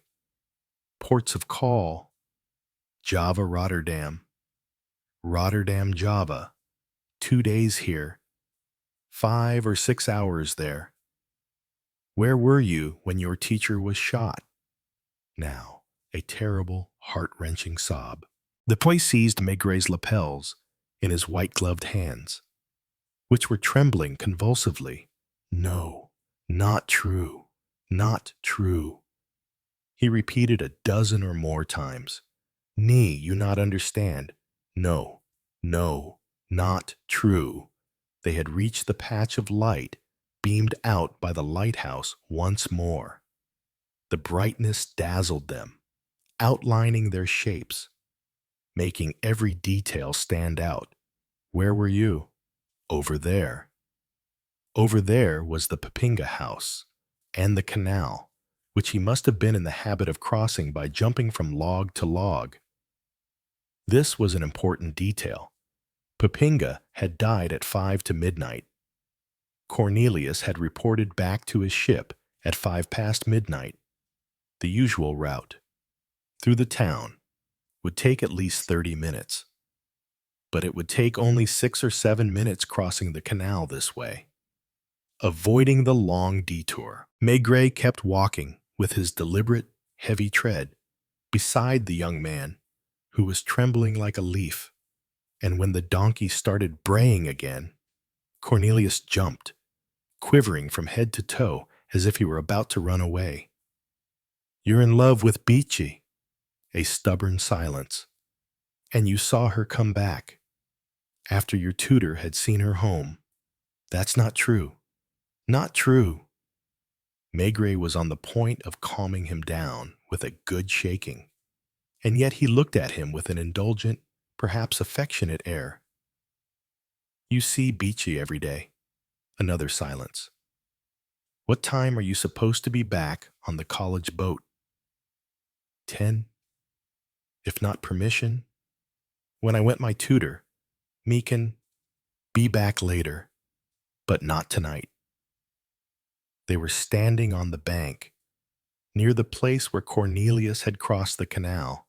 Maigret headed for the tree trunks, in the most natural way in the world, put his foot on the first and almost fell into the water, because he wasn't used to it, and the log rolled under his foot. "Come on, it'll soon be 10 o'clock. The boy looked astonished. He must have been expecting never to see his college boat again, and to be arrested and thrown into jail. And now this terrible French inspector was escorting him back and preparing, like him, to jump over the 2-meter gap in the middle of the canal. They splashed each other. On the other bank, Maigret stopped to wipe his trouser leg. Where is it? He hadn't explored this bank yet. There was a large area of wasteland between the Amsterdam and the new canal, which was wide, deep, and navigable by seagoing vessels. Looking behind him, the inspector could see a single window lit on the first floor of the Popinga house. A figure, Annie's, was moving behind the curtains. It must be Popinga's study, but he couldn't guess what the young lawyer was doing. Cornelius had calmed down a little. I swear, he began. No, that took him aback. He stared at the inspector with such a wild-eyed expression that Maigret tapped him on the shoulder, saying, Never swear to anything, especially in your situation. Would you have wanted to marry Biche? Yeah. Oh, yeah. And would her father have agreed to that? Silence. Head down. Cornelius kept on walking, threading his way among the old boats hauled up on the shore. The broad surface of the Ems Canal came into sight. At the bend, a large black and white vessel loomed up, with every porthole illuminated, a high prow, mast and rigging. It was a former Dutch Navy vessel, 100 years old. Now, no longer seaworthy, but moored here as accommodation for the students at the Naval College. Around it moved some dark silhouettes and the glow of cigarette ends. The sound of a piano came from the games room. Suddenly, the peal of a handbell was heard, and all the silhouettes on the bank merged into a crowd around the gangway. While further down the path from the town, 4 stragglers were returning at a run. It was like the sight at a school gate, except that all these young men aged between 16 and 22 were in the uniform of naval officers, with white gloves and stiff peaked caps trimmed with gold braid. A grizzled quartermaster, leaning on the guardrail, watched them filing in while he smoked his pipe. A youthful scene, lively and full of fun. Jokes that Maigret couldn't understand were exchanged. Cigarettes were flung down as the gangway was reached. And on board, there were mock fights, chases, the last arrivals. Out of breath, were reaching the foot of the gangway. Cornelius, red-eyed, his features drawn and his expression anguished, turned to Maigret. Go on, get along with you, grunted the inspector. The boy understood his gesture better than his words, put his hand to his peaked cap, made a clumsy military salute, and opened his mouth to say something. That'll do. Get going, because the quartermaster was on the point of going inside, while a student was taking up his post as sentry through the portholes. The young men could be seen shaking out hammocks, throwing their clothes around with abandon. Maigret stayed where he was until he had seen Cornelius go timidly into the dormitory, looking awkward, with hunched shoulders, and receive a pillow full in the face before he went over to a hammock at the back of the cabin. Another scene was about to begin, a more picturesque one. The inspector had gone no more than a dozen paces towards the town when he saw Oosting, who, like himself, had come to watch the cadets going back. The 2 men were both middle-aged, heavily built, and calm. They surely looked ridiculous, both of them, observing the youngsters climbing into their hammocks and having pillow fights. They were for all the world like mother hens, weren't they? Keeping watch over a wayward chick. They glanced at each other. The bays did not move, but touched the peak of his cap.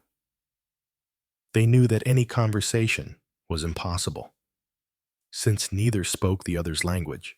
But, "Guten Abend," muttered the man from Workham. "Bonne nuit," said Maigret, as if echoing him.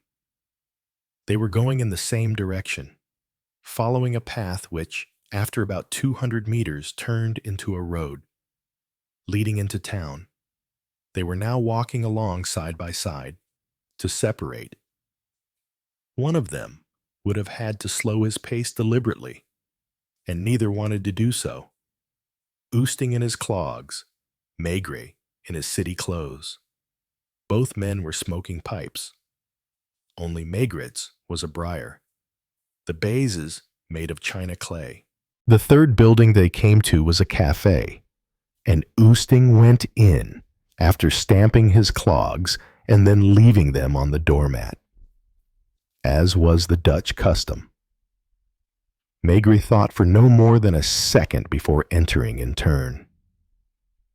A dozen or so seamen and bargees sat around the same table, smoking pipes and cigars, and drinking beer or Genever. Oosting shook a few hands, pulled up a chair on which he sat down heavily, and listened to the general conversation. Maigret settled himself off to one side, well aware that in fact attention was focused on him, the proprietor, who was sitting with the group. Waited a few moments before coming to ask him what he would have to drink. The Genever came from a porcelain and brass fountain. This was the predominant smell, peculiar to all Dutch cafes, making the atmosphere very different from a cafe in France. Oosting's small eyes were full of laughter every time he looked at the inspector. Maigret stretched his legs, brought them back under his chair, stretched them again, and stuffed his pipe, all to give himself an impression of composure. The cafe owner got up to come and offer him a light in person. "Muy weir," Maigret, having no idea what this meant, frowned and had it repeated. "Muy weir, ja, oost wind." Everyone else waited, nudging each other. Someone pointed at the window, at the starry sky. "Muy weir, fair weather." And he tried to explain that the wind was in the east, which was a very good sign. Oosting was selecting a cigar from a box. He fingered 5 or 6 placed in front of him. He conspicuously chose a manila one, as black as coal, and spat the end on the floor before lighting up. Then he showed his new cap to his companions. "Vier gulden, 4 florins, 40 francs. His eyes were still laughing, but someone came in, opening a newspaper and talking about the latest freight prices on the Amsterdam Stock Exchange. And in the animated conversation that followed, which sounded like a quarrel because of the deep voices and harsh syllables, they forgot about Maigret, who took some change from his pocket, then went off to bed in the Van Hasselt Hotel. Chapter 5. You can't sleep that night. Not because of the cold, not because of the unfamiliar bed in the Van Hasselt Hotel, but because of the look in that boy's eyes, Cornelius, that is nailed to unformed guilt. You get up and go out onto the balcony. The lighthouse turns, slowly sweeping over the water in the silent buildings as if listening. From the 3rd floor, you can see the roof of the Papinga house. The logs floating above Amsterdam, like a minefield waiting to explode. Every time the light passes through them, they glint, like cold eyes. You see a figure moving behind that 2nd floor curtain. It could be Annie. It could be Lisbeth. It could be the killer returning to where he fired. You walk into the hotel lobby. No one is manning the desk. In your pocket is a floor plan of the house. You remember every detail: the living room, the kitchen, the upstairs bathroom where the gun went off, and Duclose's room was right next door. You cross the town. The red bricks of the streets reflect the streetlights like squares of old blood. No one moves, but you know you are not alone. Someone is awake. Someone is watching. You circled around to the back of the Papinga house. The garden gate was unlocked. The shed where Conrad had stored his bike still had blood on the cement floor. A small circle, the size of a soy sauce drop, as if someone had stood there after he had collapsed, watching him gasp. You stop. There is a gasp. Not yours, not the wind. A thin, even breath, like someone used to standing in the dark. You don't turn around right away. You know the rules of this game. The first one to turn usually loses. You cough softly. The sound disappears. You walk toward the back door. A light shines through the crack. A room lights up the kitchen. Maybe. Then it goes out. You enter the house through the kitchen door, locked but unlatched. Someone has a habit of opening it without leaving a trace. You climb the stairs, as light as if the floor were weightless. At the top of the hall, you see the door to Conrad's study slightly ajar. You push lightly. In the dim light from the window, you see a man standing with his back turned, rummaging through a desk drawer. Thin shoulders, black robe, hair tied back. Maybe I should knock first. You said in French. She was startled, but not alarmed. She turned around, her face as white as chalk. I'm looking for my brother-in-law's legal documents, she said. Her voice choked, but not shaking. At 3 a.m, my sister is sleeping. You look at her hands. No gloves, nails short and clean, no ink marks, no paper dust. She's not looking for documents. She's hiding something. You step closer. She stands between you and the desk. You shouldn't be here. And so do you. There was a moment of silence. Then she took a step back. You opened the desk drawer empty, but at the bottom, something was stuck in the wooden gap. Use a small knife to cut the gap. A piece of paper, handwritten, urgent italics. If Beecha finds out, you won't have time to retreat. Don't make any more appointments at home. Be careful of Duclos. He's not as stupid as he looks. No signature, no return address. You look at Annie. Her face is expressionless. Cornelius's, you asked, or your sister's. A moment of confusion. Mine, she said. Her voice was as hard as rock. You don't believe it, not because of what she said, but because of the way her eyes avoided looking at you. Instead, fixated on the light outside the window, where the lighthouse was slowly rotating and sweeping past, as if she was waiting for someone, or afraid someone would come. You quietly fold the piece of paper and put it in your pocket, then say, we'll talk more tomorrow morning, and next time, I'll have a formal search warrant. You turn and walk away. The wooden floor behind you doesn't move, but you know, when you're gone, she'll open that drawer again to check if the paper is still there. Chapter 6. Ink Stains That Won't Dry. The next morning, it was raining lightly. A cold mist hung over the small town. The wet red bricks made the streets look as if they had been bleeding since the night before. You sit in a cafe across from the train station, holding a cup of black coffee you haven't had a drop of. The yellow light from the counter illuminates the piece of paper in your pocket, the anonymous letter found on Papinga's desk.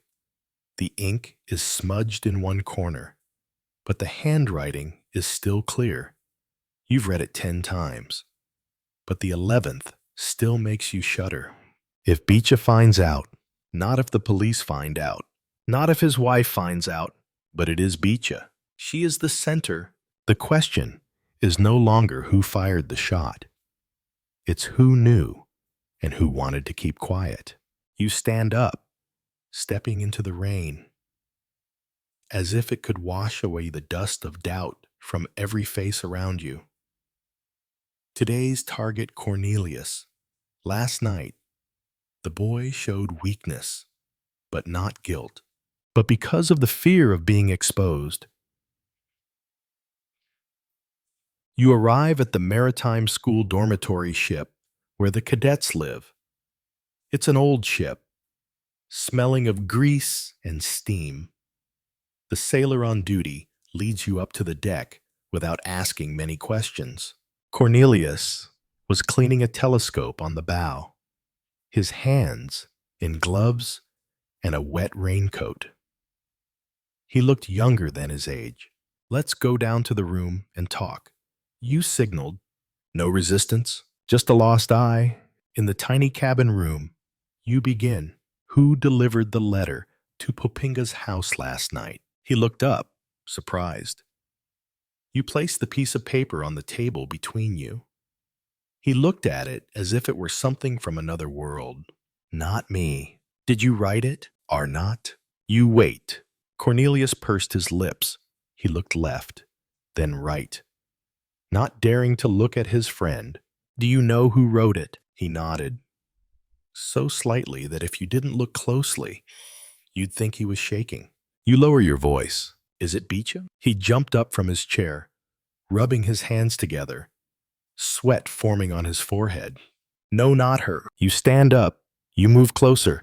What did she say to you yesterday after I left? Cornelius turned his face to the wall. Just one thing. His voice trembled like a stretched string. Don't say anything. If you love me. You walk back to the hotel. It's still raining. The phrase repeats over and over in your head.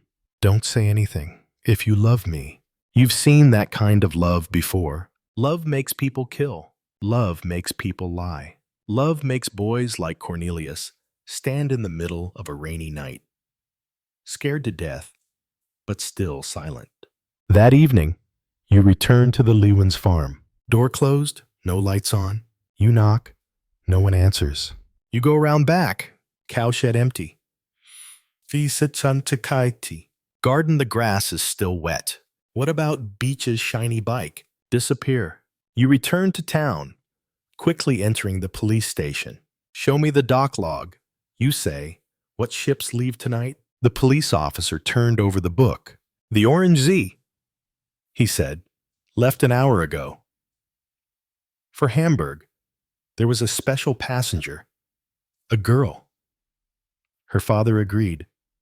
The exit permit was signed at 5 p.m. You don't need to listen anymore. Beecha is on the run, or someone is helping her disappear. You turn and step outside. The wind from the ocean blows against your face. You feel it already, for the first time, in this case, the urgency. So, tonight, or you let her go, or you will pull the truth up from the cold depths of the North Sea, no matter how rotten it may be. Chapter 7. The Chase at Sea. You stand on the dock, the wind blowing your raincoat up. Your eyes scanning the horizon as if you can see the trace of the Orange Z somewhere offshore. There was nothing but a leaden strip where the sea and the sky merged into an isolated mass. An hour since Beecha had left. An hour was long enough to disappear into the frost in the hundreds of freight trains that lined the Ems Hamburg Kiel line. You turn to the port policeman. Fine. Is there any ship fast enough to catch it? He frowned. Only the old Coast Guard patrol boat, the Mova, but you have to be authorized by the commander. You pull out your Paris Police Department card and say, authorization. This is murder. I don't wait for orders. 20 minutes later, you are on the deck of the Moue, gliding swiftly through the foaming waves. The crew works silently. It is getting dark. The lights of the town fade behind you. Ahead is the sea, the lighthouse, and a line of light on the horizon where a ship has just passed. You look through the binoculars. There's no doubt Orange Z, a medium-sized merchant ship bound for Hamburg. Not too fast, but fast enough to lose sight of if you're late. As you approach, you are asked to give a Morse code. The flag is raised. Request to stop for security check. No response. Second time, no response. You see Captain Orange Z step out onto the deck. A tiny black shadow in the binoculars. You take the MUA ship, commander's hand. Come close to the side. I'm going up. As the two ships collide, you climb the rope onto the deck of the Orange Z in the whistling wind. The smell of damp wood, oil, and sea salt is overwhelming. The captain, a bearded, grumpy Dutchman. There is no one named Lewins on board. You glanced at the person in charge of registration. Her name, Anna Lieber, 18 years old. Valid ID? Blurry photo. Hair tied back. You asked, where is she? They just went into the single compartment room. You knock on the door. Betja. No answer. You open the door. Inside, she was sitting by the window. Not surprised, not panicked, just a calm gaze, as if she had been waiting for you since the train left the station. Hello, Inspector. You sit down in the chair opposite, saying nothing for a moment. Just the sound of the engine roaring beneath the wooden deck and the sea lapping around the hull. You knew I would come. It's not if, it's when. You look at her. Simple dress, braided hair, bright eyes. As if nothing had just been lost, let alone a dead man. You say, you killed him. She smiled. This time, not flirtatiously, but as an admission. Are not. You sit still, she continued. But I made him go out. I made him go into the backyard at that moment. You squeeze the chair handle lightly. Then who shot? Not me. I don't have a gun. But I know where it is. A silence. You look out the window. The distant lighthouse light fades away. You turn back to look at Betja. She doesn't flinch. She doesn't beg. What does Cornelius know? He just knows I'm there. But he'll never say. You nod.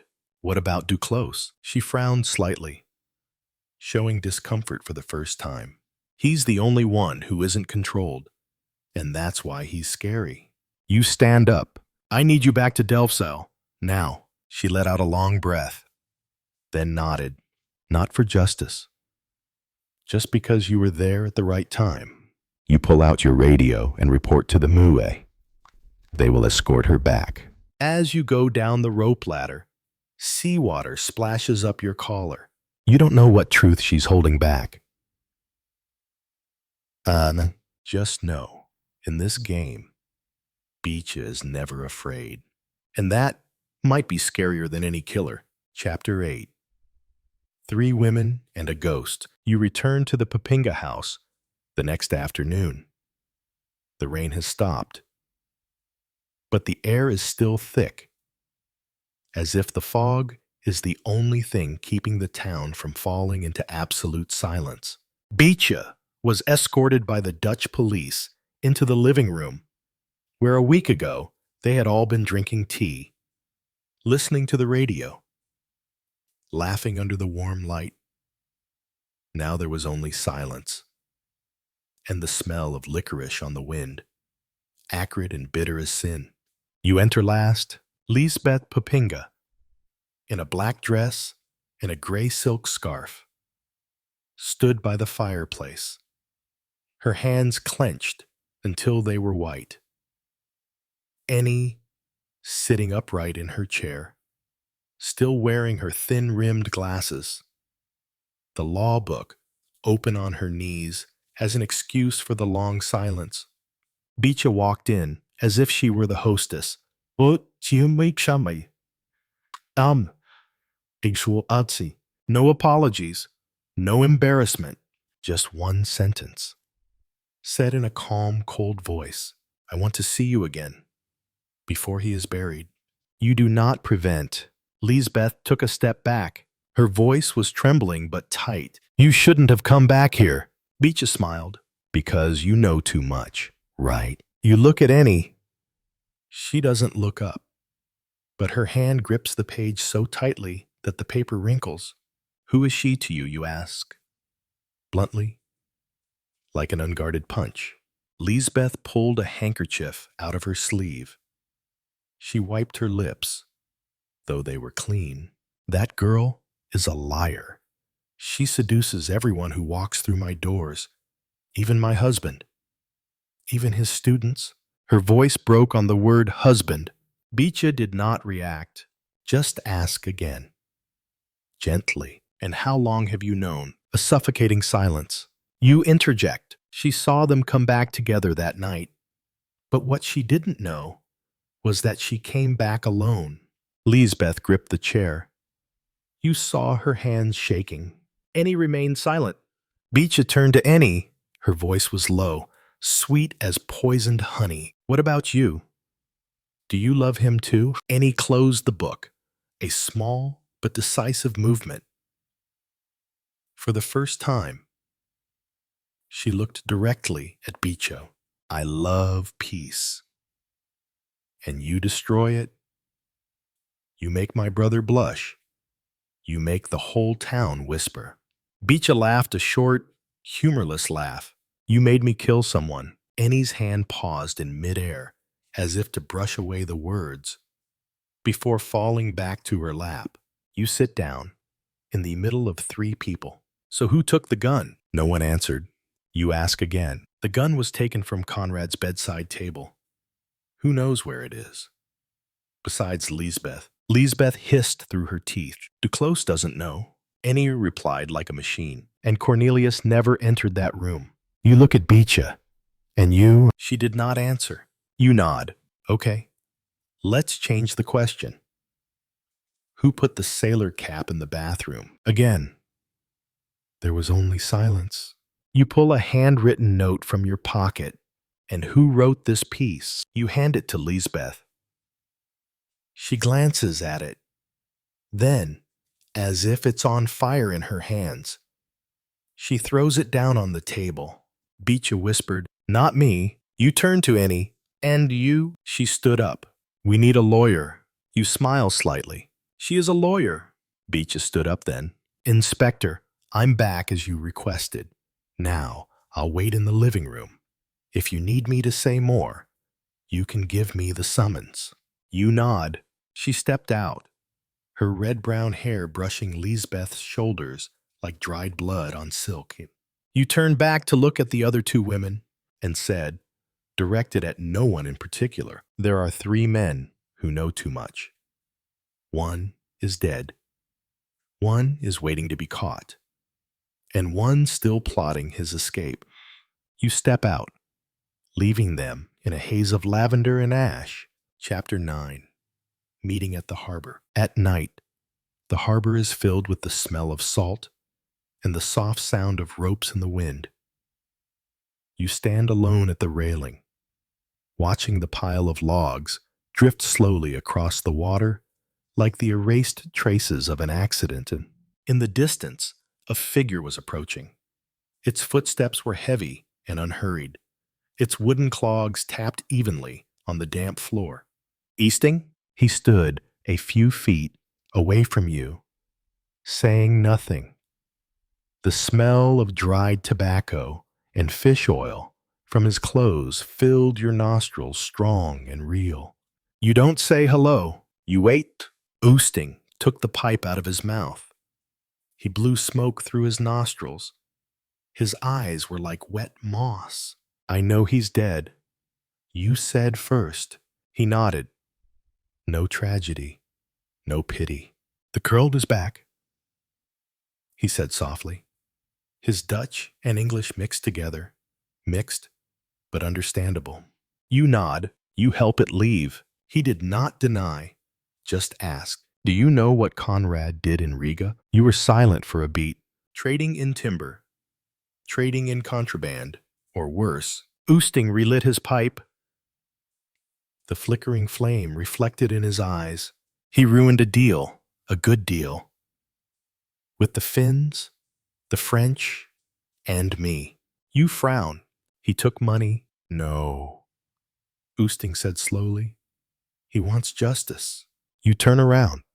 The wind from the river blows on the back of your neck, and justice killed him. For the first time, a smile appeared on his stone face.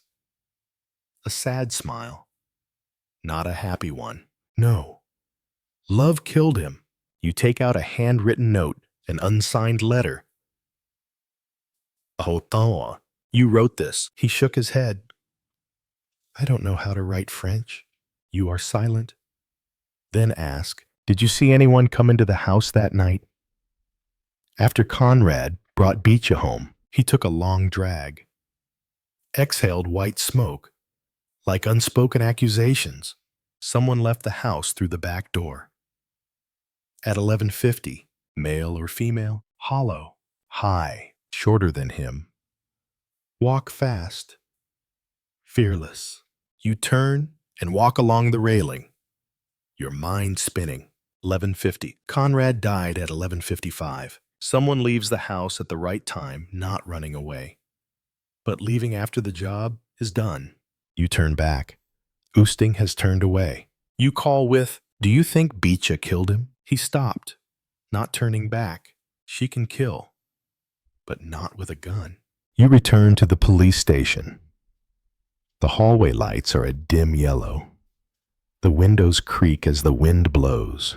You sit down at the table. On the table were 3 photographs, 3 faces, Beecha Lewin's, eyes as innocent as warm milk.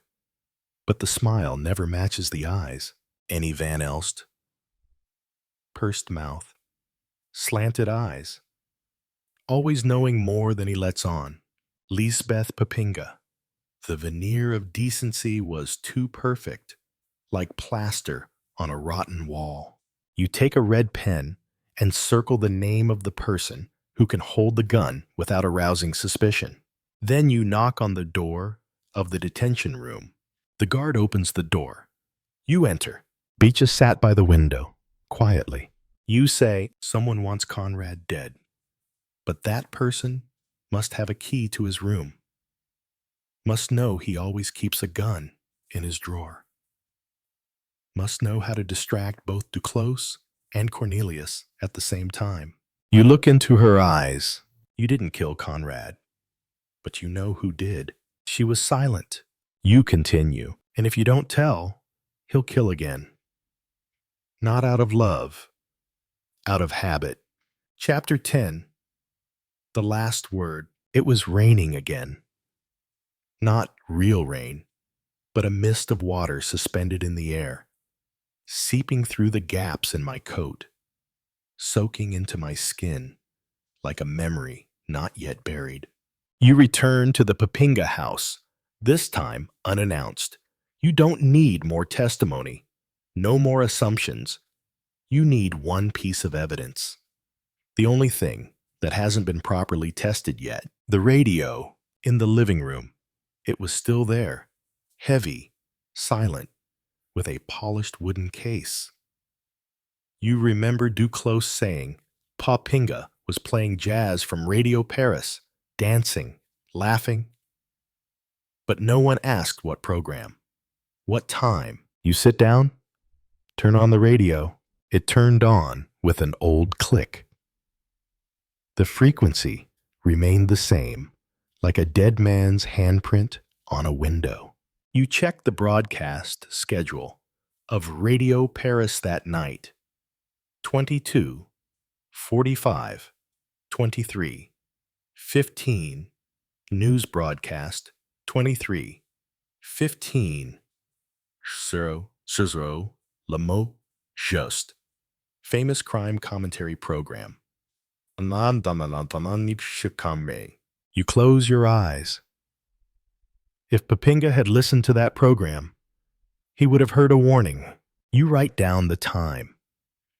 23:15 to 00:00. And Conrad died at 23:55. You call headquarters. Request the recording from Radio Paris. That night, it won't be available until tomorrow morning. You leave home. Outside, it was as dark as mud. You don't go far. You cross the street to Annie Van Elst's house, the small apartment she rents temporarily in town. The light is on. You knock on the door. She opens. No surprise. Just steps aside to let you in. There was nothing personal in the apartment, just books, a briefcase, and a wristwatch neatly placed on the table. The hands still ticking like a time-keeping killer. You sit. She pours tea. No questions asked. You say, you were up all night, weren't you? She nodded. No argument. Do you listen to the radio? Or not? But you know Conrad listens. Always. You take out the broadcast time record. He listened to a program called Choosing the Right Words. You look at her like the language you choose to describe the crime. Not murder, but criminal responsibility. Not suspect, but legal entity. Annie pursed her lips. You continue. She didn't love Papinga, but she hated the way he looked at Beecha. She hated the way Beecha made people look away, made her invisible. She turned away. You softly. You lived your whole life proving that silence is strength. But this time, it was the silence that was going to kill you, she said, as if in a breath. Not for Beecha. You wait, not because of my sister. You wait a little longer. It's because he doesn't look at me. A long silence, like winter in Rotterdam. She turned back to look at you. Eyes dry. I didn't close my eyes when I pulled the trigger. I knew the distance. I calculated the angle from the bathroom window. I knew the lighthouse light only lasts for 3 seconds. I chose the moment when he bent his head to put his bike away. I didn't miss it. You don't take notes. No further questions. No need. You just stand up. Gently. Do you want to go to the police station yourself? Or do you need me to call a car? She replied, I walk. The law is what I understand best. You step out into the street. The rain is clearing. A street light flickers. One died for love. A man kills for being forgotten. A girl survives by knowing when to keep quiet. Chapter 11. You idiot. Those were Maigret's first words, as he literally picked up Behrens from the floor and held him upright, supporting him for a second. Otherwise, the young man would no doubt have fallen over again. Doors opened. Maigret thundered, everyone downstairs. He was holding the revolver, handling it without precautions, since he had himself replaced its bullets with blank cartridges. Pejpicamp was brushing down his dusty jacket with the back of his hand. Jean Duclos asked, pointing to Behrens, was it him? The young naval cadet looked pitiful. Not so much. A hardened criminal, more a schoolboy caught out in some misdemeanor. He dared not meet anyone's eye, and didn't know what to do with his hands or where to look. Maigret switched on the lights in the parlor. Annie was the last to enter. Madame Papinga refused to sit down, and one sensed that under her dress her knees were trembling. Then, for the first time, they saw the inspector looking awkward. He filled his pipe, lit it, let it go out, sat down in an armchair, but immediately stood up again. I have become involved in a case that has nothing to do with me, he began hurriedly. A French citizen was a suspect, and I was sent to shed light on the matter. He relit his pipe to give himself time to think. He turned to Pijpenkamp. Beecha is outside, as are her father and Oosting. We must either tell them to go home or to come inside. It depends. Do you want everyone to know the truth? The Dutch inspector went to the door. A few moments later, Beecha came in, timid and shamefaced. Then Oosting with his obstinate expression. And finally Leeuwins, pale and wild-eyed. Then they watched as Maigret opened the door into the dining room. They heard him feeling around in a cupboard.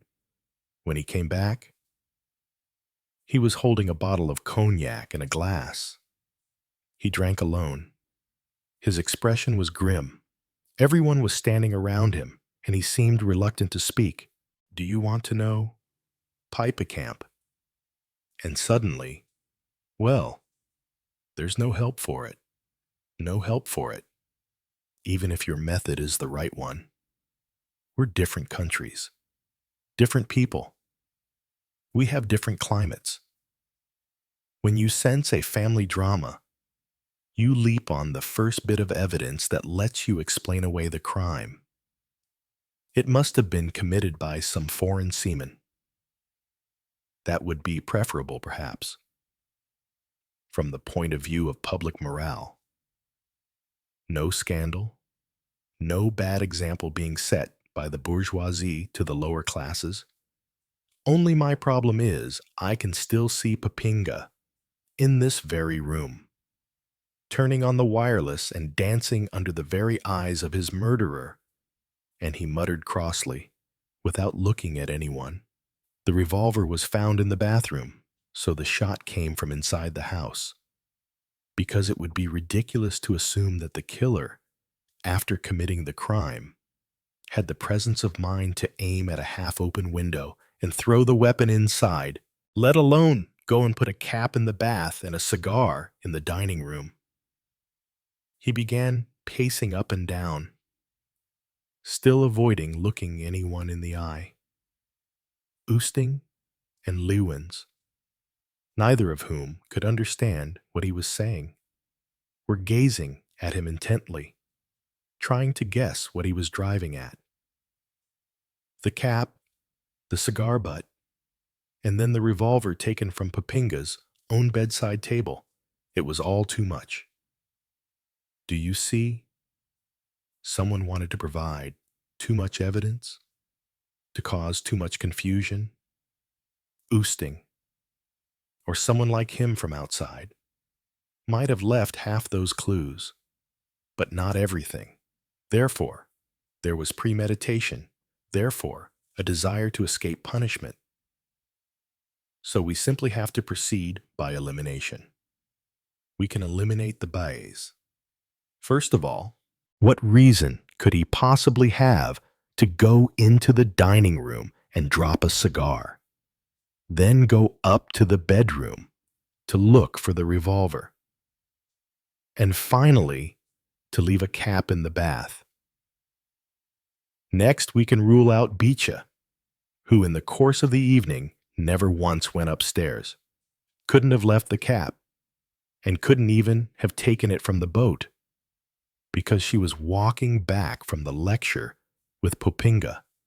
Her father could well have killed Popinga after surprising him with his daughter, but by that stage, it was too late for him to gain access to the bathroom. Then there is Barons. He didn't go upstairs either. He didn't steal the cap.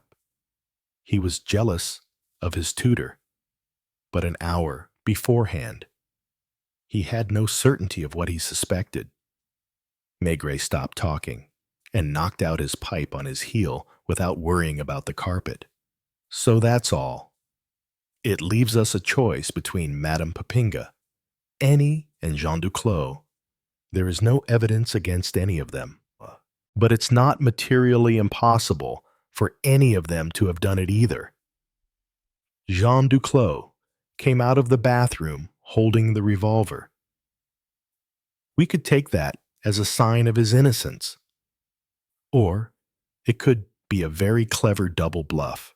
But since he walked back from town with Madame Papinga, he couldn't have stolen the cap.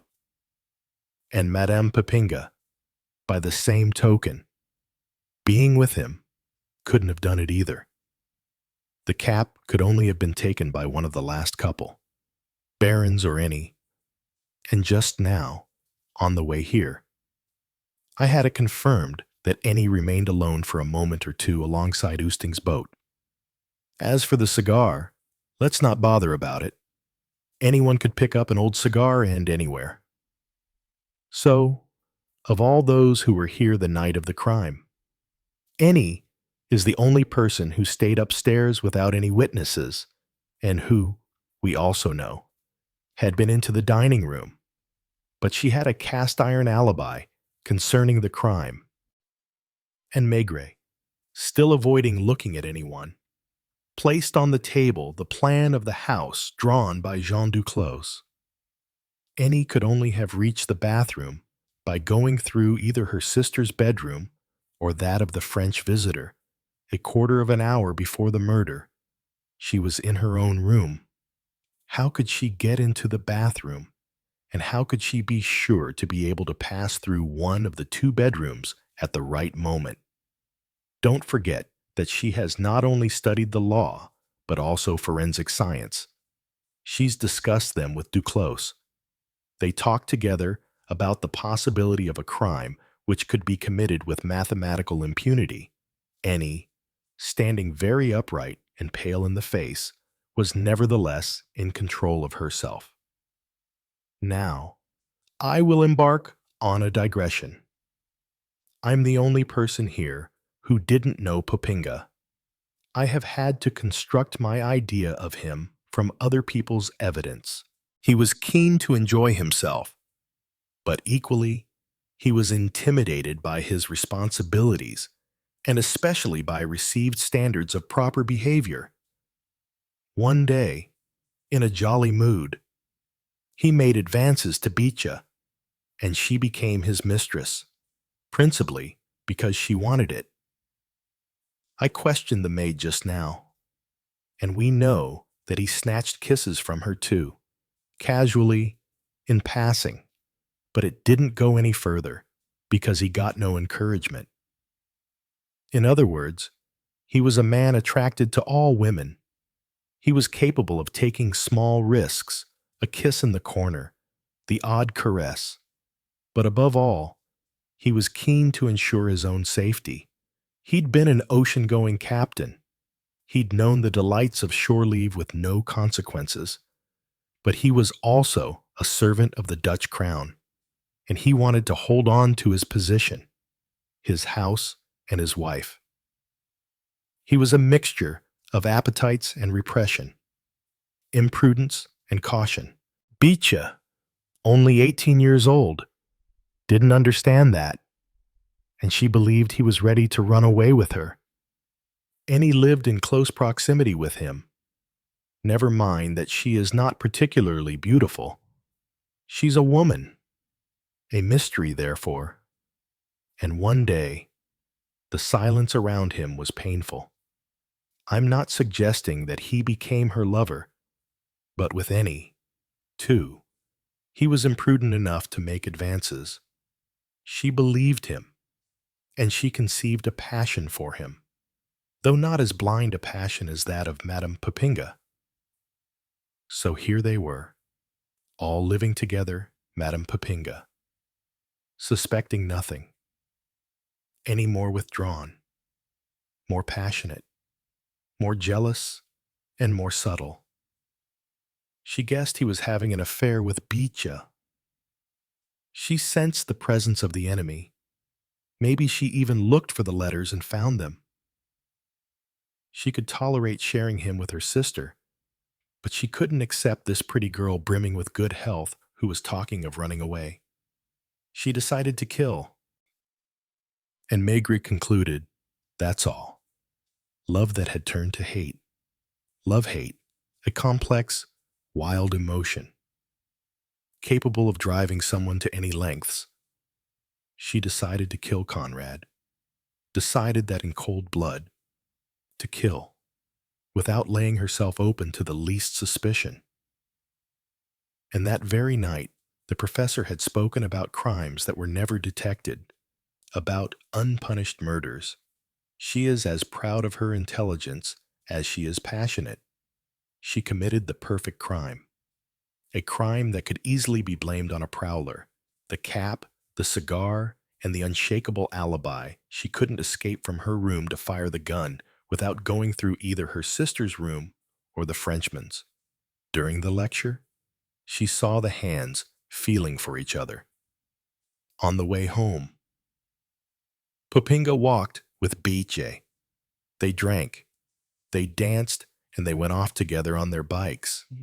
All she had to do was get Madame Popinga to stand for a while at her window and insinuate something to make her suspicious of the pair who had just left. And while her sister thought she was in her own room, Annie was able to creep behind her, already in her underclothes. Everything was planned. She got into the bathroom. She fired the shot. The lid of the bath was up. The cap was already in it. She just had to slip inside. On hearing the shot, Duclos rushed in, found the weapon on the windowsill, and rushed out again, meeting Madame Popinga on the landing, and they went downstairs together. Annie was ready, and half undressed, she followed them. Who would ever suspect she wasn't coming straight from her room? In a state of panic, here she was, appearing in public in her underwear, when she was known to be extremely prudish. No pity, no remorse. The hatred of a lover extinguishes any other feelings. There remains only the desire to conquer. Oosting, who had seen the person who took his cap, kept quiet, both out of respect for the dead man and from love of order. He didn't want scandal to surround Popinga's death. He even dictated to Behrens what he should say to the police, so that they would just assume that this was a banal crime, committed by an unknown sailor, Lewins, who saw his daughter finally return home after Popinga had been accompanying her, and who next day read the letters, believed Beitja was guilty. So he locked her up and tried to find out the truth. When he thought I was going to arrest her earlier on, he tried to kill himself. And lastly, we come to Behrens. Behrens suspected everyone. He was wrestling with the unknown and feeling under suspicion himself. Behrens, who had seen Madame Popinga at her window. Could it be that she had shot her husband? Having discovered that he was unfaithful, Cornelius had been received here like a son, orphaned of his own mother. He had found another in Madame Popinga. He wanted to devote himself to her, to save her. We forgot about him during the reconstruction. He fetched the revolver and went into the bathroom. He wanted to shoot the only man who knew, and no doubt to kill himself afterwards. A poor, heroic child, generous as only an 18-year-old can be. And that's all. What time is the next train for France? Nobody said a word. They were all struck dumb with amazement, anguish, fear, or horror. Finally, Jean Duclos spoke. Well, a lot of good that has done. But Madame Popinga was leaving the room with mechanical steps, and a few minutes later she was found on her bed, suffering a heart attack. Annie had not budged. Pichbecamp tried to get her to speak. Have you anything to say to this? I will speak only in the presence of the examining magistrate. She was very pale. The deep circles under her eyes had spread to her cheeks.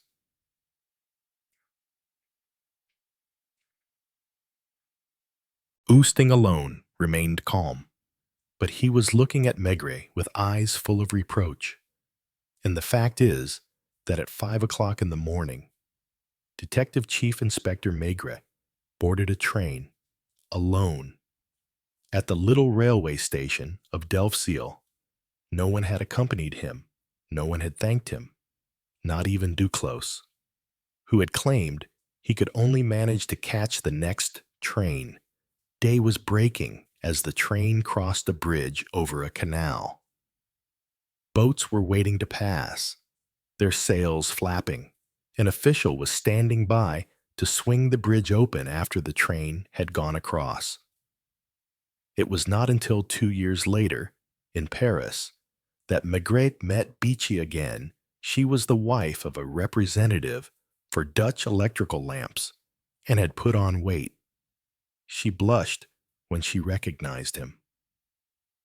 She told him she now had 2 children, but gave him to understand that life with her husband was not up to expectations. "And what about Annie?" he asked her. "Didn't you hear? It was all over the Dutch papers. She killed herself with a fork on the day of her trial, a few minutes before she was due in court." And she added, "You must come and see us, 28 Avenue Victor Hugo. Don't leave it too late. We're off next week for winter sports in Switzerland."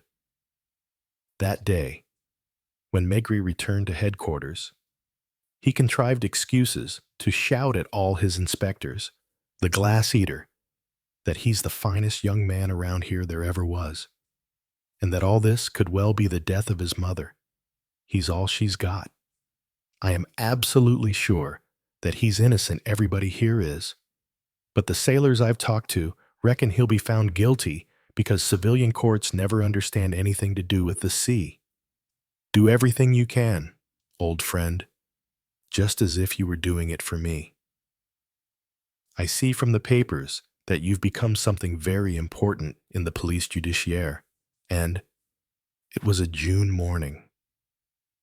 The windows of the flat on Boulevard Richard Lenoir were wide open. Madame Maigret was finishing packing large wicker trunks, and Maigret, who was not wearing a collar, was reading aloud. "Who's it from? Jorison. We were at school together. He's a primary school teacher now in Quimper. Listen, are you still set on passing our week's holiday in Alsace?" She stared at him, not understanding. The question was so unexpected. For the past 20 years, they'd always spent their holidays with family, and always in the same village in eastern France. What if we went to stay by the sea instead? He read out parts of the letter again. In a half whisper, "You are better placed than I am to get accurate information. Very briefly, Pierre Leclanche, aged 20, a former pupil of mine, sailed 3 months ago on the ocean, a Fécamp trawler, which was going fishing for cod off Newfoundland. The boat docked back in port yesterday. Hours later, the body of the captain was found floating in the harbor, and all the signs point to foul play. Pierre Leclanche is the man who's been arrested. We'll be able to take it just as easy at Fécamp as anywhere else," said Maigret, holding out no great hopes. Objections were raised. In Alsace, Madame Maigret was with her family and helped with making jam and plum brandy. The thought of staying in a hotel by the seaside with a lot of other people from Paris filled her with dread. What would I do all day? In the end, she packed her sewing and her crocheting. "Just don't expect me to go swimming. I thought I'd better warn you in advance." They had arrived at the Hôtel de la Plage at 5. Once there, Madame Maigret had set about rearranging the room to her liking. Then they'd had dinner. Later, Maigret, now alone, pushed open the frosted glass door of a harbor-front cafe, the Grand Banks Cafe. It was located opposite the berth where the trawler, the Ocean, was tied up, just by a line of railway trucks. Acetylene lamps hung from the rigging, and in their raw light, a number of figures were busily unloading cod, which they passed from hand to hand and piled into the trucks after the fish had been weighed. There were 10 of them at work, Men and women, dirty, their clothes torn and stiff with salt. By the weighing scale stood a well-turned-out young man, with a boater over one ear and a notebook in his hand, in which he recorded the weighed catch, a rank, stomach-churning smell, which distance did nothing to lessen, seeped into the bar, where the heat made it even more oppressive. Maigret sat down in a free corner, on the bench a seat. He was surrounded by noise and activity. There were men standing, men sitting, glasses on the marble-top tables. All were sailors. What'll it be? A beer. The serving girl went off. The landlord came up to him. I've got another room next door. You know, for tourists. This lot makes such a din in here. He winked. Well, after 3 months at sea, it's understandable. Are these the crew of the Ocean? Most of them. The other boats aren't back yet. You mustn't pay any attention. Some of them have been drunk for 3 days. Are you staying put? I bet you're a painter. Right. We get them in now and again. They do sketches. There, see, over the counter. One of them drew me, head and shoulders. But the inspector offered so little encouragement to his chatter that the landlord gave up and went away. A copper 2-sou bit. Who's got a copper 2-sou bit? Shouted a sailor, no taller than a 16-year-old youth, and as thin. His head was old, his face was lopsided, and he was missing a few teeth. Drink made his eyes bright, and a 3-day stubble had spread over his jaws. Someone tossed him a coin. He bent it almost double with his fingers, then put it between his teeth and snapped it in two. Whose wants to have a go next? He strutted around. He sensed that everyone was looking at him and was ready to do anything to remain the center of attention. As a puffy-faced mechanic produced a coin, he stepped in half a mo. This is what you got to do as well. He picked up an empty glass, took a large bite out of it, and chewed the broken pieces with a show of relish worthy of a gourmet. Ha ha, he smirked. You're all welcome to give it a try. Fill me up again. Lay on. He looked round the bar, boastfully, until his eyes came to rest on Maigret. His eyebrows came together in a deep frown. For a moment, he seemed nonplussed. Then he started to move forwards.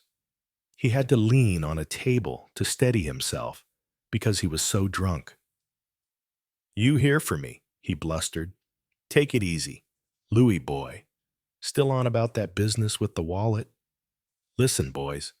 You didn't believe me just now when I told you about my run-ins with the Rue de Lap boys. Well, here's a top-notch cop who's come out of his way to see yours truly. Will it be all right if I have another little drink? All eyes were now on Maigret. Sit yourself down here, Louis boy, and stop playing the fool. Louis guffawed. You paying? No. That would be the day. Is it all right with you? Boys, if the chief inspector buys me a drink, make it brandy. Léon, a large one. Were you on the Ocean? The change in Louis was instant. His face darkened so much that it seemed as if he had suddenly sobered up. He shifted his position on the bench seat, backing off suspiciously. What if I was on nothing? Cheers. Been drunk long? We've been celebrating for 3 days. Ever since we landed. I gave my pay to Léon. 900 francs, give or take, here until it runs out. How much have I got left? Léon, you old crook. Well, not enough for you to go on buying rounds until tomorrow. About 50 francs. Isn't it a stupid shame, Inspector? Tomorrow he'll be skint, and he'll have to sign as a stoker on the first boat that'll have him. It's the same story every time. Mark you, I don't encourage them to drink the very opposite. Shut your mouth. The others had lost their high spirits. They talked in whispers and kept looking round at the table where the inspector was sitting. Are all these men from the ocean? All save the big fellow in the cap, who's a pilot, and the one with ginger hair. He's a ship's carpenter. Tell me what happened. I got nothing to say. Watch your step. Louis. Don't forget the wallet business, which ended up with you doing your glass-eating number behind bars. All I'd get is 3 months, and anyway, I could do with a rest. But if you want, why not just lock me up right now? Were you working in the engine room? Sure. As usual, I was second fireman. Did you see much of the captain? Maybe twice in all. And the wireless operator? Dunno. Leon? Same again. Louis gave a contemptuous laugh. I could be drunk as a lord, and still I wouldn't tell you anything I didn't want to say. But since you're here, you could offer to buy the boys around. After the lousy trip, like the one we just been on, a sailor, not yet 20, approached shiftily and tugged Louis' sleeve. They both started talking in Breton. What did he say? He said it's time I went to bed. A friend of yours? Louis shrugged, and just as the young sailor was about to take his glass off him, he downed it in one defiant gulp. The Breton had thick eyebrows and wavy hair. Sit down with us, said Maigret. But without replying, the sailor moved to another table, where he sat staring unblinkingly at both of them. The atmosphere was heavy and sour. The sounds of tourists playing dominoes came from the next room, which was lighter and cleaner. Catch much cod? Asked Maigret, who pursued his line of thought with the single-mindedness of a mechanical drill. It was no good. When we landed, it was half rotten. How come not enough salt? Or too much? It was off. There'll not be a third of the crew who'll go out on her again next week. Is the ocean going out again? By God! Yes, otherwise what's the point of boats with engines? Sailboats go out the once, from February to October. But these trawlers can fit in 2 trips to the Grand Banks. Are you going back on her? Louis spat on the floor and gave a weary shrug. I'd just as well be banged up at France. You must be joking. And the captain? I got nothing to say. He had lit the stump of a cigar he'd found lying about. Suddenly, he retched, made a rush for the door, and could be seen throwing up on the curb, where the Breton joined him. It's a crying shame, sighed the landlord. The day before yesterday, he had nearly 1,000 francs in his pocket. Today, it's touch and go if he doesn't end up owing me money. Oysters and lobster, and that's not reckoning all the drinks he stood everybody, as if he didn't know what to do with his money. Did you know the wireless operator on the ocean? He had a room here. As a matter of fact, he'd eat his dinners off this very table, and then he'd go off to write in the room next door, because it was quieter there. Write to who? Not just letters. Looked like poetry or novels. A kid with an education, well brought up. Now that I know you're police, I can tell you that it was a mistake when your lot, even though the captain had been killed. A shrug for an answer. The landlord sat down facing Maigret. Louis came back in, made straight for the counter, and ordered another drink. His companion, still talking Breton, continued to tell him to stay calm. Pay no attention. Once they're back on dry land, They're like that they booze, they shout, they fight, they break windows. On board they work like the devil. Even Lewis, the chief mechanic on the Ocean, was telling me only yesterday that he does the work of two men. When they were at sea, a steam joint split. Repairing it was dangerous. No one wanted to do it. But Louis stepped up to the mark. If you keep him away from the bottle. Leon lowered his voice and ran his eyes over his customers suspiciously. Maybe this time they've got different reasons for going on the bottle. They won't tell you anything. Not you, because you're not a seafaring man, but I overhear them talking. I used to be a pilot. There are things. What things? It's hard to explain. You know that there aren't enough men in Fécamp to crew all the trawlers. So they bring them in from Brittany. Those boys have their own way of looking at things. They're a superstitious lot. He lowered his voice even further until he was barely audible. It seems that this time they had the evil eye. It started in port, even before they sailed. There was this sailor who'd climbed the derrick to wave to his wife. He was hanging onto a rope, which broke. And the next moment, he's lying on deck with his leg in a hell of a mess. They had to ferry him ashore in a dory. And then there was the ship's boy who didn't want to go to sea. He was bawling and yelling.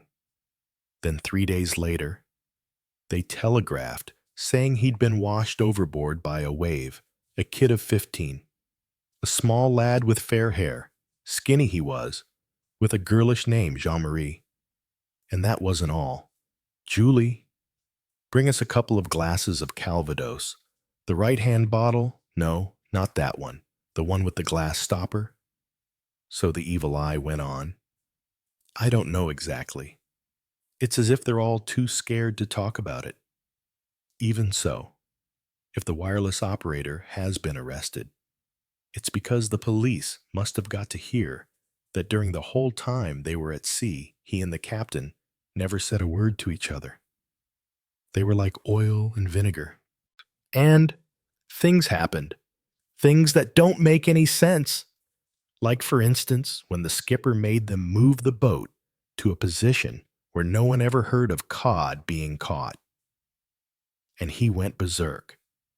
When the head fisherman refused to do what he was told, he got his revolver out. It was like they were off their heads. For a whole month, they didn't even net a ton of fish. And then all of a sudden, the fishing was good.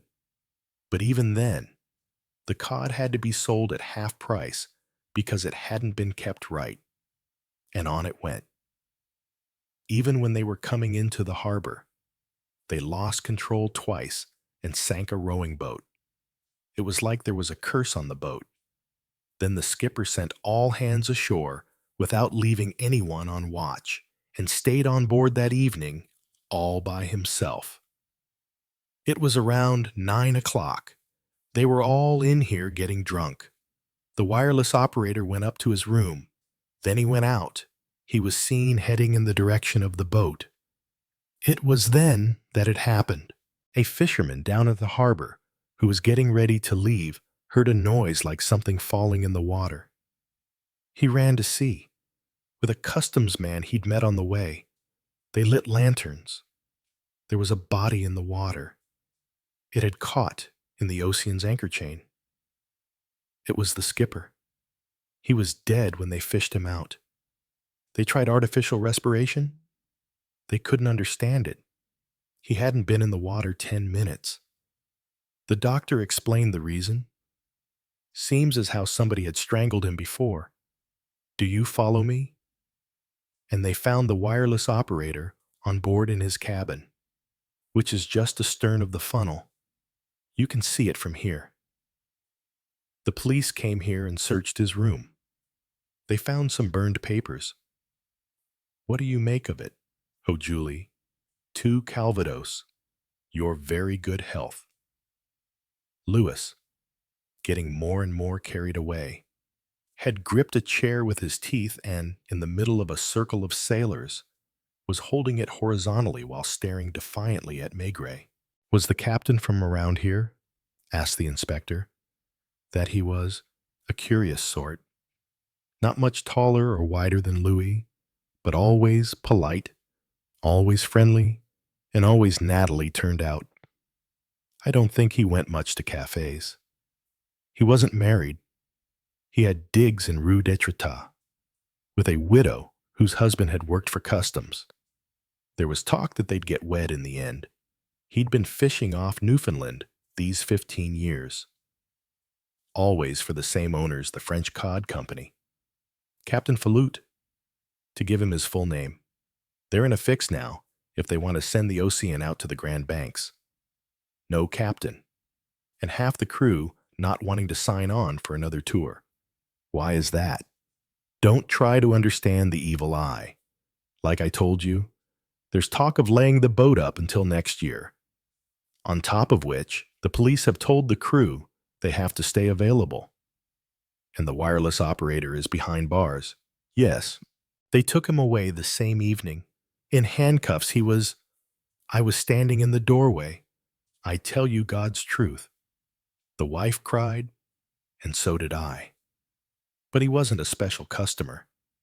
I used to knock a bit off when I sold him supplies. He wasn't much of a drinker himself. They were interrupted by a sudden uproar. Louis had thrown himself at the Breton, presumably because the Breton had insisted on trying to stop him drinking. Both were rolling around on the floor. The others got out of their way. It was Maigret who separated them, picking them up, one in each hand. "That's enough. You want to argue." The scuffle was over quickly.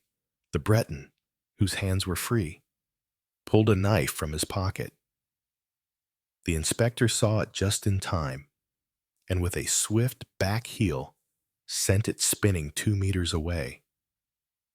The shoe caught the Breton on the chin, which started to bleed. Louis, still in a daze and still drunk, rushed to his friend and started crying and saying he was sorry. Léon came up to Maigret. He had his watch in his hand. "Time I closed up. If I don't, we'll have the police on the doorstep. Every evening it's the same story. I just can't kick them out. Do they sleep on board the Ocean? Yes, unless, that is, and it happened to 2 of them yesterday. They sleep where they fall, in the gutter. I found them this morning when I opened the shutters." The serving girl went round, gathering glasses off the tables. The men drifted off in groups of 2 or 3. Only Louis and the Breton didn't budge. "Need a room?" Léon asked Maigret. "No, thanks. I'm booked into the Hôtel de la Plage. Can I say something?" "What?" "It isn't that I want to give you advice. It's none of my business. But if anyone was feeling sorry for the wireless operator, maybe it wouldn't be a bad idea to chercher la femme, as they say in books. I've heard a few whispers along those lines." "Did Pierre Leclanche have a girlfriend?" "What? Him no fear. He'd got himself engaged wherever it was he came from. Every day he'd write home. Letters 6 pages long. Who do you mean? Then, I don't know. Maybe it's more complicated than people think. Besides what? Nothing. Behave yourself. Louis, go home to bed." But Louis was far too drunk for that. He was tearful. He had his arms around his friend, whose chin was still bleeding, and he kept saying, "Sorry." Maigret left the bar, hands thrust deep in his pockets and with his collar turned up, for the air was cool. In the vestibule of the Hôtel de la Plage, he saw a young woman sitting in a wicker chair. A man got up from another chair and smiled. There was a slight awkwardness in his smile. It was Jorison, the primary school teacher from Quimper. Maigret had not seen him for 15 years, and Jorison was not sure whether he should treat him with their old easy familiarity. Look, I'm sorry. That is we, Mademoiselle Leonec and I, have only just got here. I did the rounds of the hotels. They said you'd be back. She's Pierre Leclenche's fiancée. She insisted. She was tall, rather pale, rather shy. But when Maigret shook her hand, he sensed that behind the facade of small-town, unsophisticated coyness, there was a strong will. She didn't speak. She felt out of her depth. As did Jorison, who was still just a primary school teacher, who was now meeting up again with his old friend, who now held one of the highest ranks in the police judiciary. They pointed out Madame Maigret in the lounge just now, but I didn't like to. Maigret took a closer look at the girl, who was neither pretty nor plain, but there was something touching about her natural simplicity. You do know that he's innocent, don't you? She said finally, looking at no one in particular. The porter was waiting to get back to his bed. He had already unbuttoned his jacket. We'll see about that tomorrow. Have you got a room somewhere? I've got the room next to you, to yours, stammered the teacher from Quimper, still unsure of himself. And Mademoiselle Leonec is on the floor above. I've got to get back tomorrow. There are exams on, do you think? Tomorrow, we'll see then, Maigret said again. And as he was getting ready for bed, his wife, already half asleep, murmured, Don't forget to turn the light out.